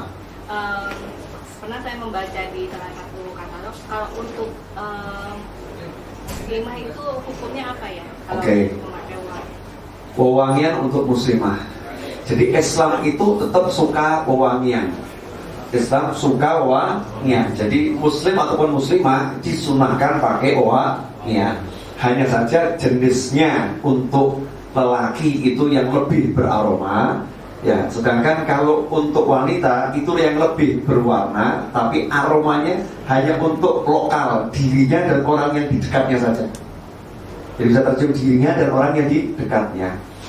Kenapa? Karena wanita itu tanpa aroma sudah beraroma. Paham ya? Dalam tanda petik, wanita tanpa aroma sudah beraroma. Kehadirannya itu punya aroma tertentu. Itu wanita. Begitu aromanya dia itu dikasih parfum, ya, parfum jarak 5 meter tercium, wah ini bahaya. Ini jadinya negatif. Nah, Islam tidak mau umatnya bau yang nggak enak. Tapi jangan sampai bau enaknya menyebabkan sesuatu yang negatif, gitu kan? Makanya untuk wanita dibatasi aromanya. Kalau dibawa keluar dari rumahnya, maka aromanya harus yang cukup dicium oleh dirinya dan orang di sampingnya. Karena kalau orang sampingnya nggak bisa cium, namanya bukan aroma kan, gitu ya. Yang di sampingnya masih bisa cium, tapi kalau jarak sudah 2 meter, 3 meter, 4 meter untuk tercium, itu suatu yang diharamkan di dalam syariat. Karena akan bawa madarat yang jauh lebih banyak daripada manfaat. Tapi ketika bertemu dengan suaminya, bertemu dengan anaknya di rumah, ya pakailah aroma yang terbaik. Itu kan batasannya ketika untuk berinteraksi dengan orang lain selain mahramnya. Nah, kalau sama suaminya pakai aroma yang kira-kira suami di luar kamar, di dalam kamar udah tercium aromanya, istriku. Nah, itu bagus ya. Ya, kalau di rumah loh ya, di rumahnya sendiri. Tapi jangan keluar sama suami pakai aroma yang kira-kira jarak 7 meter, pria lain bisa mencium. Istri siapa itu ya? Kan repot jadinya kan? Jadinya kan repot. Istri siapa itu ya? Jadinya repot. Jelas ya Bu ya? Ada yang lain? Silakan. Tadi bicara mengenai perihal atau riba ya. Tentang riba. Kita suka menemukan kalau misalnya di tempat di kantor, ada teman kita membicarakan sesuatu mengenai orang lain yang sebenarnya kita tidak mau mendengar sesuatu dari riba. Itu bagaimana cara menghindar? Ya. Di kantor atau dimanapun berada, tiba-tiba ada teman kita ngajak kita memperbincangkan seseorang, ya, riba ya, memperbincangkan seseorang tentang ketidakbaikannya. Bagaimana cara kita mengelaknya? Al-Habib Abdullah bin Al-Haddad radhiyallahu ta'ala mengajarkan, segera saja katakan kepadanya, maaf saya ada urusan. Maaf saya ada urusan, nggak bisa dengar lebih jauh, saya ada urusan. Segera aja menyingkir. Itu nggak dusta, meskipun kita nggak ada urusan ya. Itu nggak dusta. Kenapa? Kalau ditanya lebih jauh, apa urusanmu? Urusanku adalah meninggalkan dirimu. Itu urusanmu. Kata Habib Abdullah bin Al-Haddad, sebetulnya urusanku itu meninggalkan dirimu, tapi jangan disebut gitu. Saya lagi ada urusan. Urusannya apa? Meninggalkan dirimu itulah urusanku, tapi jangan disebut. Itu off the record. Maaf, saya lagi ada urusan. Biasanya orang kalau dibilang itu kan tidak tersinggung. Saya lagi ada urusan, ada perlu. Langsung kita nyingkir. Kalau yang diajak bicara kita, tapi kalau kita nggak diajak bicara, lagi bicara sama orang lain, ya kita menyingkir. Jangan modal dengar. Sebab orang pendengar ini adalah rekan pembicara. Pendengar rekan bicara. Jadi kalau saya berbicara sendiri, ada yang mendengar, kan ya nggak ada hasilnya kan. Nah, ketika saya berbicara ada yang mendengar, maka pendengar rekan pembicara. Pahala yang saya dapat didapat juga oleh semua orang yang mendengar. Enak ya.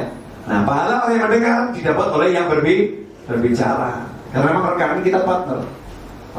Jelas? Udah menghindar aja, pokoknya caranya macam-macam gitu. Saya lagi ada urusan, mohon maaf, lari gitu, menyingkir. Urusan apa? Meninggalkan dirimu. Tapi jangan disebutkan, menyakitkan kalau disebutkan. Yang lain? Ada lagi? Silakan. Mengenai imamah, ada keutamaan imamah nggak nih? Imamah, masalah imamah atau turban ya. Dikatakan dalam sebuah riwayat, orang yang sholat pakai imamah dibanding orang yang sholat tanpa imamah itu pahalanya terpaut 70 kali lipat. Jadi orang sholat pakai imamah itu derajatnya 70 kali lipat dibandingkan orang yang sholat tanpa imamah.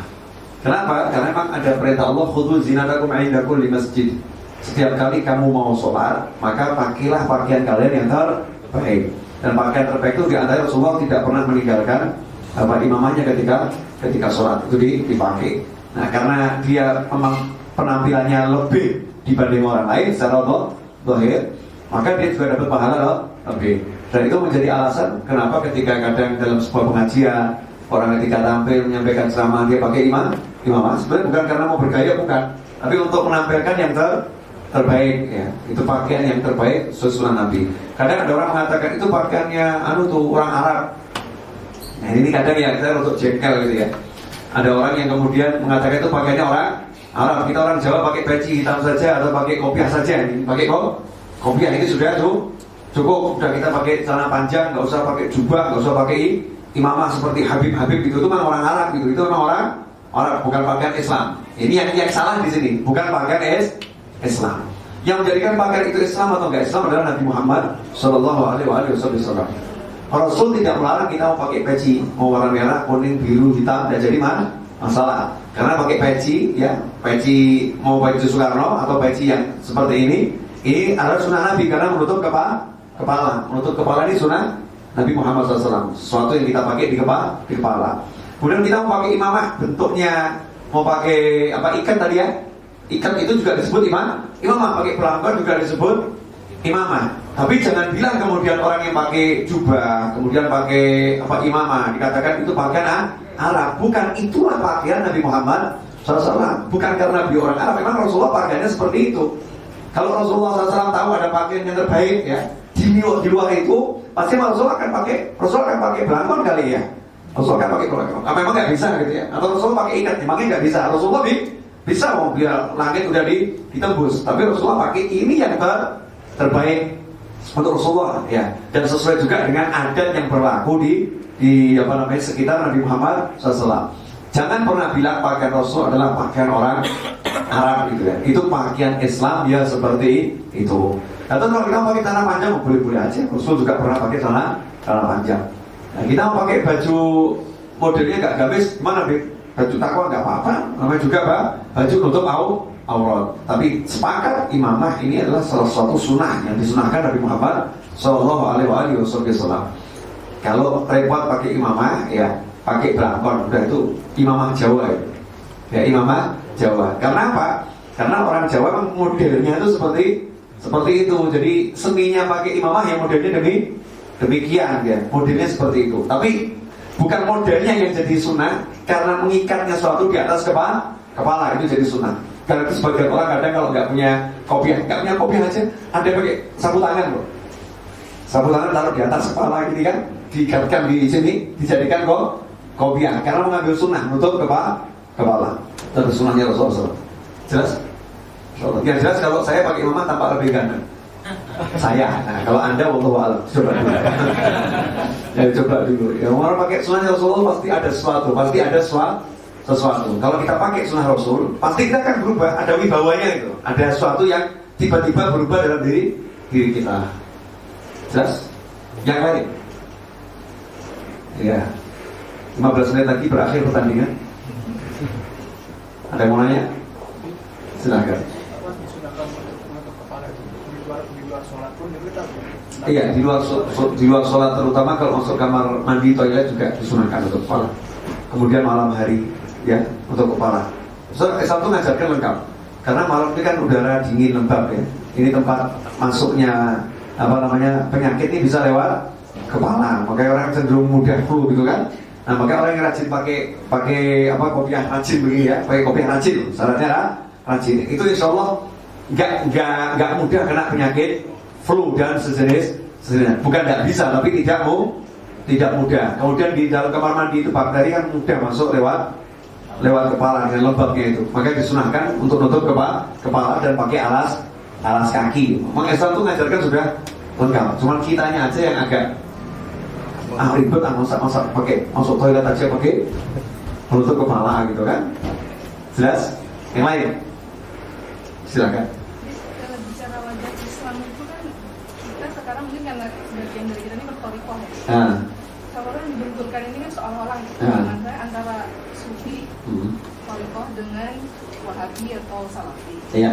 Sementara itu juga bagian dari keluarga kita sebenarnya. Karena kan anggota keluarga kita sendiri ada yang berbeda paham seperti itu. Nah, apakah kita perlu ikut serta dalam perdebatan bahkan dalam anggota keluarga sendiri? Atau kita nafikan gitu, kita udahlah kita nggak usah masalah inilah gitu kan, pokoknya saling menghargai. Tapi kan kadang-kadang ada celutukan gitu. Misalnya contohnya bahkan yang hal yang sepele kadang misalnya kita sebut Imam Ali kalau mau bawa wajah, mereka langsung bilang, itu kan kalau gelaran kayak gitu tuh syiah gitu ya. Karena mereka sendiri ustadz mereka sebut dengan hafizahullah misalnya. Ya mungkin artinya Allah semoga Allah menjaganya. Iya. Jadi gimana enaknya itu? Gimana enaknya? Kemudian kita jadi bertanya karena menyumbang masjid, kita tahu pengurusnya gimana? Oke. Gitu gimana gitu? Ya. Ini pertanyaan yang saya tunggu-tunggu dari tadi. Ya. Pertanyaannya seorang untuk yang di rumah mungkin tadi nggak dengar ya, nggak dengar. Bicara tentang wajah Islam itu sepertinya sekarang kalau zaman sekarang ini antara sufi dan yang non sufi, ya sufi dan yang non sufi. Yang non sufi ini juga macam-macam, ada yang wahabi ataupun yang tidak wahabi. Kemudian seperti dibenturkan gitu kan dalam perdebatan ya, Islam itu tasawuf, Islam itu salafi gitu kan ya, seperti itu. Terus bagaimana sikap kita ini sebaiknya menyikapi yang seperti ini tuh sebaiknya bagaimana? Ya tadi itu kembalinya sederhana sebetulnya. Muslim itu yang Islam lain sama dari gangguan lisan dan tangannya. Kalau ada orang bodoh mencaci dan memaki, jawabannya moga-moga kamu selamat. Itu kan pakemnya ya, pokoknya seperti itu. Tentunya dengan ranah yang berbeda ketika ditanya bagaimana hukum, maka kita harus menjelaskan hukum tanpa harus menjelek-jelekkan orang lain. Seperti Rasulullah SAW ketika menjelaskan Islam gitu ya, tanpa menjelek-jelekkan sesembahan orang lain. Bahkan ketika Rasul menghancurkan berhala itu, baca terus secara Fathul Mekah, Rasul ketika menghancurkan berhala tidak ada emosi, patung, seperti yang orang sekarang digambarkan tuh ya, kalau berhala, hancurkan gitu ya. Rasul nggak begitu, didorong cuma dengan tongkatnya dengan lembut ya, dorongnya dengan lembut, dengan tawadhu, dengan merendahkan diri. Jadi sampai geraknya semua itu nggak ada emosi gitu ya, geraknya dengan merendahkan diri, nggak ada seperti luapan amarah dan lain sebagainya. Nah ketika kita mau menjelaskan Islam, ya kalau dibilang tasawuf, kembali ke sana, memang Islam itu tasawuf kok. Ada Islam, ada iman, ada ihsan. Jadi kesimpulan dari tiga ini, Islam itu tasawuf, upaya penyucian hati sampai betul-betul bisa merasakan kehadiran Allah Subhanahu wa ta'ala. Kan seperti itu. Kalau ada orang lain yang nggak sepakat, ya nggak masalah, jangan dipaksakan jadi sepakat, kan begitu kan. Kemudian juga Islam diajarkan nggak boleh berdebat, ya nggak boleh berdebat. Yang meninggalkan perdebatan, kalau dia benar dapat surga, dia benar dia tinggalkan dapat surga. Nah, dia salah dia tinggalkan, dia juga dapat surga, karena dia mau meninggalkan perdebatan. Karena perdebatan ini kan setan ada di situ. Wa ma'alika ilal balah. Kalau kita mau tabligh, nyampaikan dia sampaikan, tugasnya nyampaikan itu. Kalau yang disampaikan nggak menerima ya sudah, nggak ada emosi, nggak ada amarah. Seperti tadi ketika ada orang menjawab Sayyidina Ali karamallahu wajhah, ada orang yang tahu itu kamu Syiah. Jawabannya, enggak, saya enggak Syiah. Itu kan memang julukannya Sayyidina Ali begitu di Sunni maupun di luar Sunni, julukannya seperti itu. Saya nggak sepakat, ya nggak apa-apa, udah selesai. Jangan diperpanjang, nggak ada emosi. Kamu tahlilan bid'ah gitu, ada orang contoh begitu. Tahlilan nggak bid'ah, tahlilan itu sunnah Nabi, dalilnya ada seperti ini. Wah nggak bisa, ya udah, kamu kalau nggak percaya ya sudah dibuat selesai. Ini ketika kita berhadapan dengan yang lain itu seperti itu. Tapi ketika dalam ranah menyampaikan ilmu di kalangan yang terbatas gitu ya, bukan di khalayak ramai yang hadir itu macam-macam, makanya diterangkan secara detail, dari dalilnya, sumber-sumbernya, hukumnya dan lain sebagainya. Nah terus pertanyaannya, sebetulnya kalau bicara Islam tuh nanti lagi thariqah yang betul yang mana? Mohon maaf, kadang orang berthariqah pun menyalahkan thariqah yang lain, apalagi ajaran yang lain. Orang sekarang ini berthariqah menganggap thariqahnya paling benar, thariqah yang lain itu nggak benar, itu nggak sedikit, banyaknya luar biasa. Ya, padahal thariqah itu apa kan? Nah, thariqah itu jalan. Kemarin saya bahas di Solo. Thariqah itu jalan, metode, cara. Nah, metode cara jalan itu diambil dari sahabatnya Rasulullah SAW ketika meneladani Nabi Muhammad SAW. Karena sahabat itu meneladani Rasul sesuai dengan kondisi hatinya masing-masing. Yang kondisi hatinya itu menghobi sedekah, maka nanti dia akan lebih banyak, itu yang menonjol adalah sedekahnya. seperti Sayyidina Utsman bin Affan radhiyallahu taala anhu. Sayyidina Utsman itu yang lebih menonjol daripada jihadnya sedekahnya, bukan di medan laganya, tapi mempersiapkan perang, membiayai peperangan, ya kan, membeli sumur.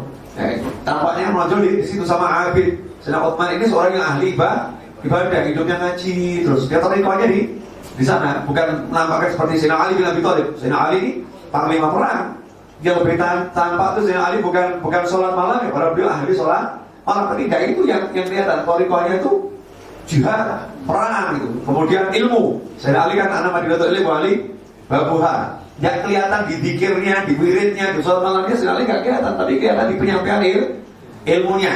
Kalau kita lihat Sayyidina Abu Bakar Siddiq radhiyallahu taala beda lagi. Ya Sayyidina Abu Bakar beda dengan Sayyidina Ali. Sayyidina Umar beda lagi.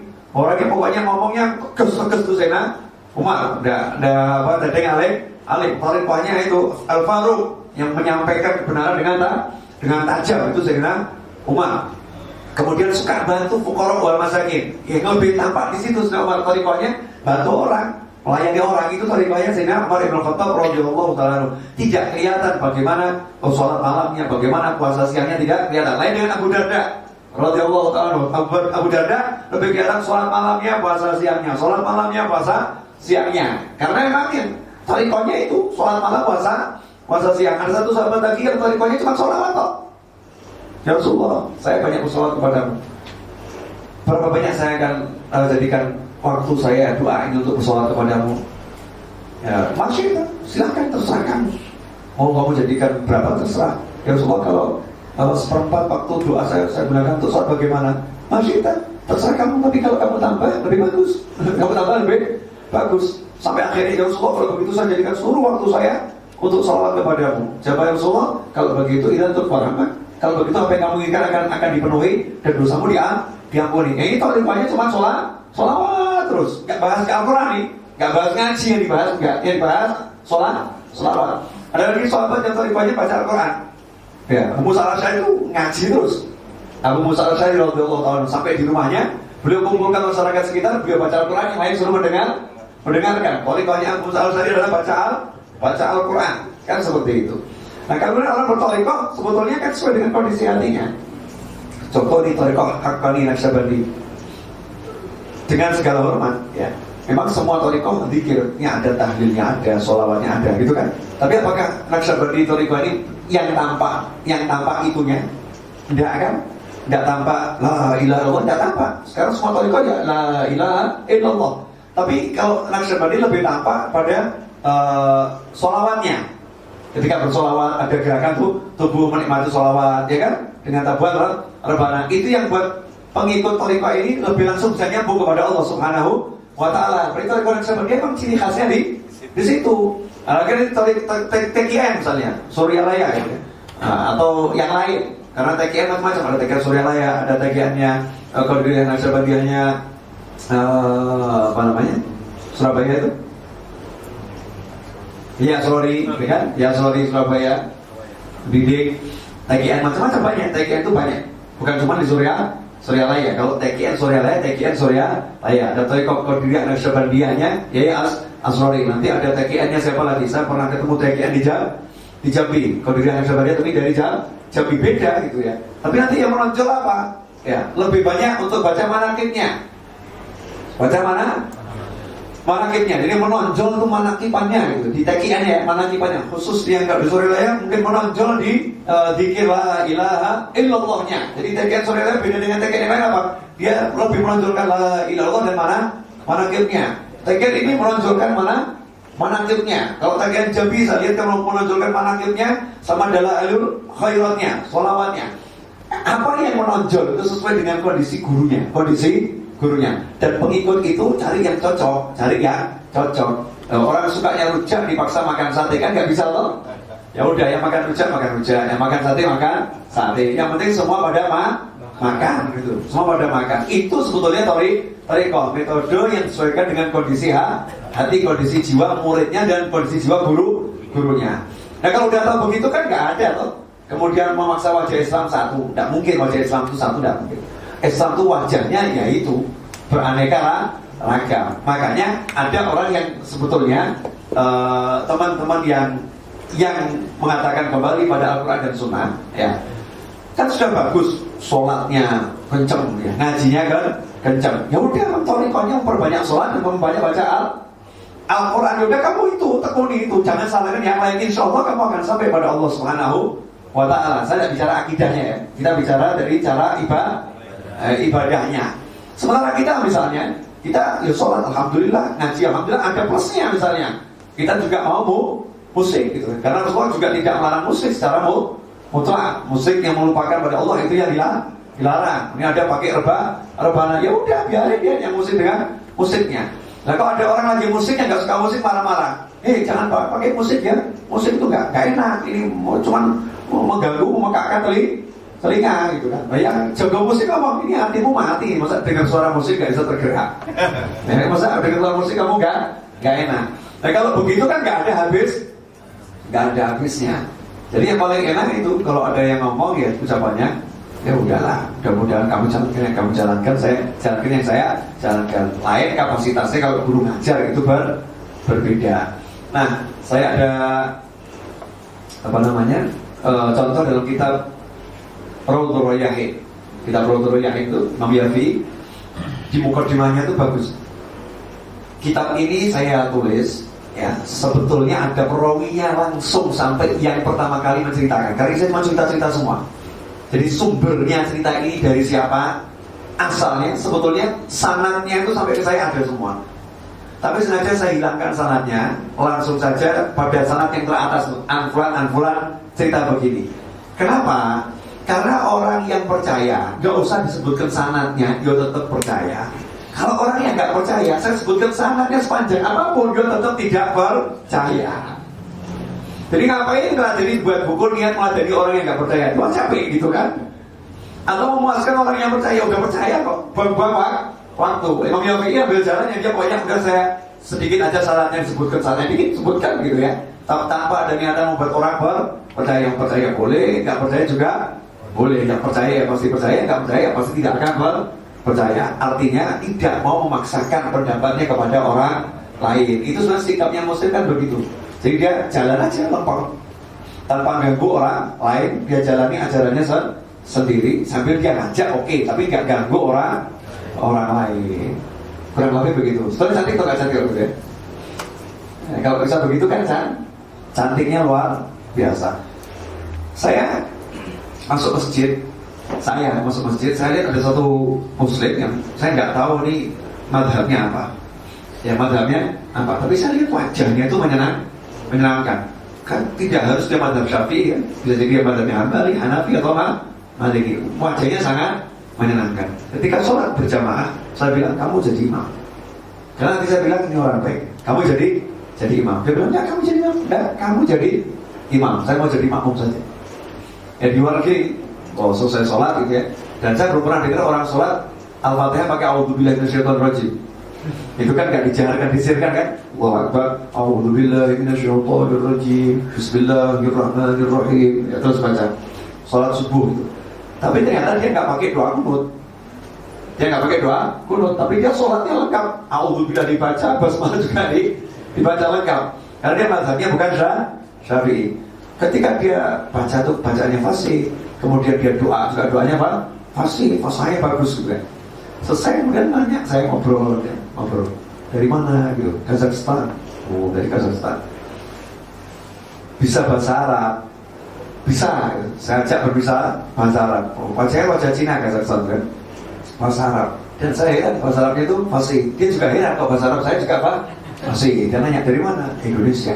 Apakah satu Indonesia orangnya seperti kamu bisa membaca Arab gitu? Saya bilang yes, wajah Islam muncul. Nah ini wajah Islam kan, orangnya santun gitu kan. Ini kan orangnya santun gitu ya. Nah, hargai orang lain, ngajak ngomong bahasa Arab gitu. Dan dia juga bisa bahasa Arab. Enggak, saya bilang. Ya yang bisa, yang nggak bisa ya tidak bisa. Cuma di sana banyak umat Islam yang mampu, insyaallah banyak ngobrol. Nah ini kan contoh berusaha untuk tidak nanya dulu ya, kamu pakai kunut nggak sih? Ya. Oh kita aja kok repot. Udah nggak pakai kunut itu kan hukumnya sunnah muakkadah ya. Buat mazhab Syafi'i sunnah maka ada. Tapi menjalin ukhuwah ini wajib gitu loh. Menjalin ukhuwah itu wajib. Kadang karena hal-hal yang sunnah ini ukhuwah hilangkan. Menimbulkan permusuhan itu haram. Menimbulkan permusuhan itu haram. Kadang enggak, orang jadi imam tahu yang di belakang ini suka pakai basmalah. Dia itu basmalahnya disirkan. Tambah dia langsung Allahu Akbar, Alhamdulillahirabbil alamin. Maksudnya biar orang ngerti, aku nggak pakai bismillah lo ya. Ini kan sudah menimbulkan permusuhan. Tidak bagus kan? Ya seperti contoh kayak Imam Syafi'i itu, kalau beliau di samping makam Imam Abu Hanifah, beliau sholat nggak pakai doa kunut. Tapi ada seorang yang dia mazhabnya bukan Syafi'i, mengimami di masjid Istiqlal. Dia bacanya pakai Bismillahirrahmanirrahim. Ya.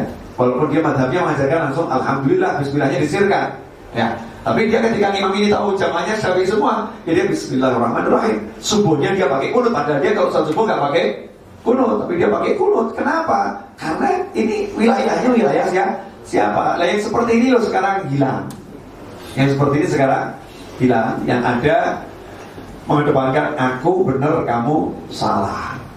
Nah, seharusnya kita nggak bilang gitu kan? Ya, aku benar, mudah-mudahan kamu juga benar. Ya kan? Kalau aku Muslim, mudah-mudahan kamu nanti masuk Islam. Kan begitu? Tidak. Aku Muslim, kamu kafir, kamu neraka. Na'udzubillah min dzalik.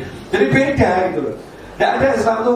Sampai saya bilang sama teman-teman saya, kita ini kan disuruh jualan Islam, suruh jualan Islam. Agama ini biar dibelikan, perdagangan bahasa Allah kan, biar dibeli sama orang lain. Bagaimana kita bisa menjual barang pada orang yang sudah kita usir? Bagaimana kita bisa menjual barang pada orang yang kita musuhi? Bagaimana bisa menjual barang pada orang yang kita caci maki? Kan nggak bisa. Mestinya orangnya kita muliakan dulu, baru selesai. Ini loh saya punya barang dagangan. Nah itu dia Rasulullah memperlakukan semuanya dengan baik. Tunjukkan ini loh, saya itu cuma bawa dagangan Islam, nggak bawa yang lain. Andai kata kita menerapkan satu aja sepele kok, murah senyum. Senyum gitu, Muslim kelihatan se-Indonesia mesem semua beres itu. Ya kan, kena bom senyum semua. Ya, walaupun ya maksudnya saatnya marah-marah, tapi setelah itu ya enjoy saja. Ini kan Indonesia, alhamdulillah. Begitu jelas semuanya ya. Satu lagi kalau ada sudah lewat dari 15 menit, udah 1,5 jam ya. Terakhir, udah ada. Kalau ada saya mau nanya nih. Pertanyaan sederhana dan sepele luar biasa. Kalau begitu kita udah Muslim beneran atau Muslim KTP? Walaupun Islam kita udah sesuai KTP kan? Ya sholat alhamdulillah, puasa alhamdulillah, zakat alhamdulillah, itu kan rukun Islam dijalankan. Tapi baru sekedar nama Islam tuh. Tapi Muslim yang betul-betul Muslim seperti yang disebut Rasul kita sudah belum? Masih jauh ya, masih adho gitu kan, masih jauh. Coba bayangkan kalau Muslim Indonesia ini memandang yang non Muslim sebagai bukan musuh, tapi non Muslim ini orang yang akan kita tarik untuk masuk ke dalam agama Islam, ketemu santun, ngobrol santai, gitu kan, diajak untuk bergandengan tangan sesuai dengan batasan-batasannya loh ya, bergandengan tangan. Kira-kira indah nggak Islam di Indonesia ini? Akan jadi tempat kunjungan wisata terbesar di dunia. Kalau mau tahu ya, surga Indonesia. Kenapa? Orangnya baik, orang senyum. Saya tahu di Cina itu di satu wilayah, saya lupa ya, satu wilayah itu setiap sholat 5 waktu seluruh warga wilayah itu di masjid semua. Sholat 5 waktu di masjid semuanya loh ya. Jadi tiap sholat itu seperti Jumatan. Itu kalau di Indonesia berlaku hari Jumat tok begitu aja luar biasa. Subuh di masjid, zuhur di masjid, Jumatan gitu ya, asar di masjid, maghrib, isya di masjid. Kira-kira ya. Indah atau gak indah? Indahnya luar biasa. Cuman itu mimpi yang semoga suatu saat menjadi kenyataan. Kita mulai dari kita masing-masing. Mohon maaf, semoga barokah ya, dan semoga manfaat. Itu tadi sekedar obrolan yang belum bisa membongkar wajah Islam, tapi sedikitnya bisa ngasih gambaran Islam itu gak keren, Islam itu tidak menakutkan, Islam itu tidak mau menang sendiri. Islam itu mau mendengarkan ya. Islam itu mendengarkan meskipun dari yang non muslim, jadi seperti Majusi tadi ya, ilmunya bagus dia didengarkan dan dipakai, dia dihargai sebagai sebuah ilmu ya. Islam itu tidak kaku, Islam itu fleksibel, Islam itu se-fleksibel mungkin, tapi Islam juga tidak lepas kontrol ya. Dia punya aturan yang tetap mengikat. Islam itu penuh persahabatan, Islam itu ya indah. Kalau kata teman saya seniman di Jogja, Islam itu seni. Jadi seorang muslim harus jadi seniman. Makanya kalau muslim gak seniman berarti belum muslim tuh. Dan Rasulullah juga seniman. Bagaimana Rasulullah pakai imamah, itu kan ada seninya. Ya seperti tadi bagaimana seni Rasulullah mendidik manusia, kan seni sampai orangnya ngenyang. Nawar, saya tidak mau masuk Islam. Pokoknya kalau saya minta waktu 4 bulan, sudah dikasih jaminan gak percaya, dikasih imamah, ya masih kenyang lagi, ya belum mau masuk Islam. Tapi Rasulullah melayani, butuh kesenian hati yang luar biasa. Nah, coba kita satu saja bisa begitu pada orang lain, hasilnya tentu luar biasa. Mohon maaf, semoga barokah. Wassalamualaikum warahmatullahi wabarakatuh.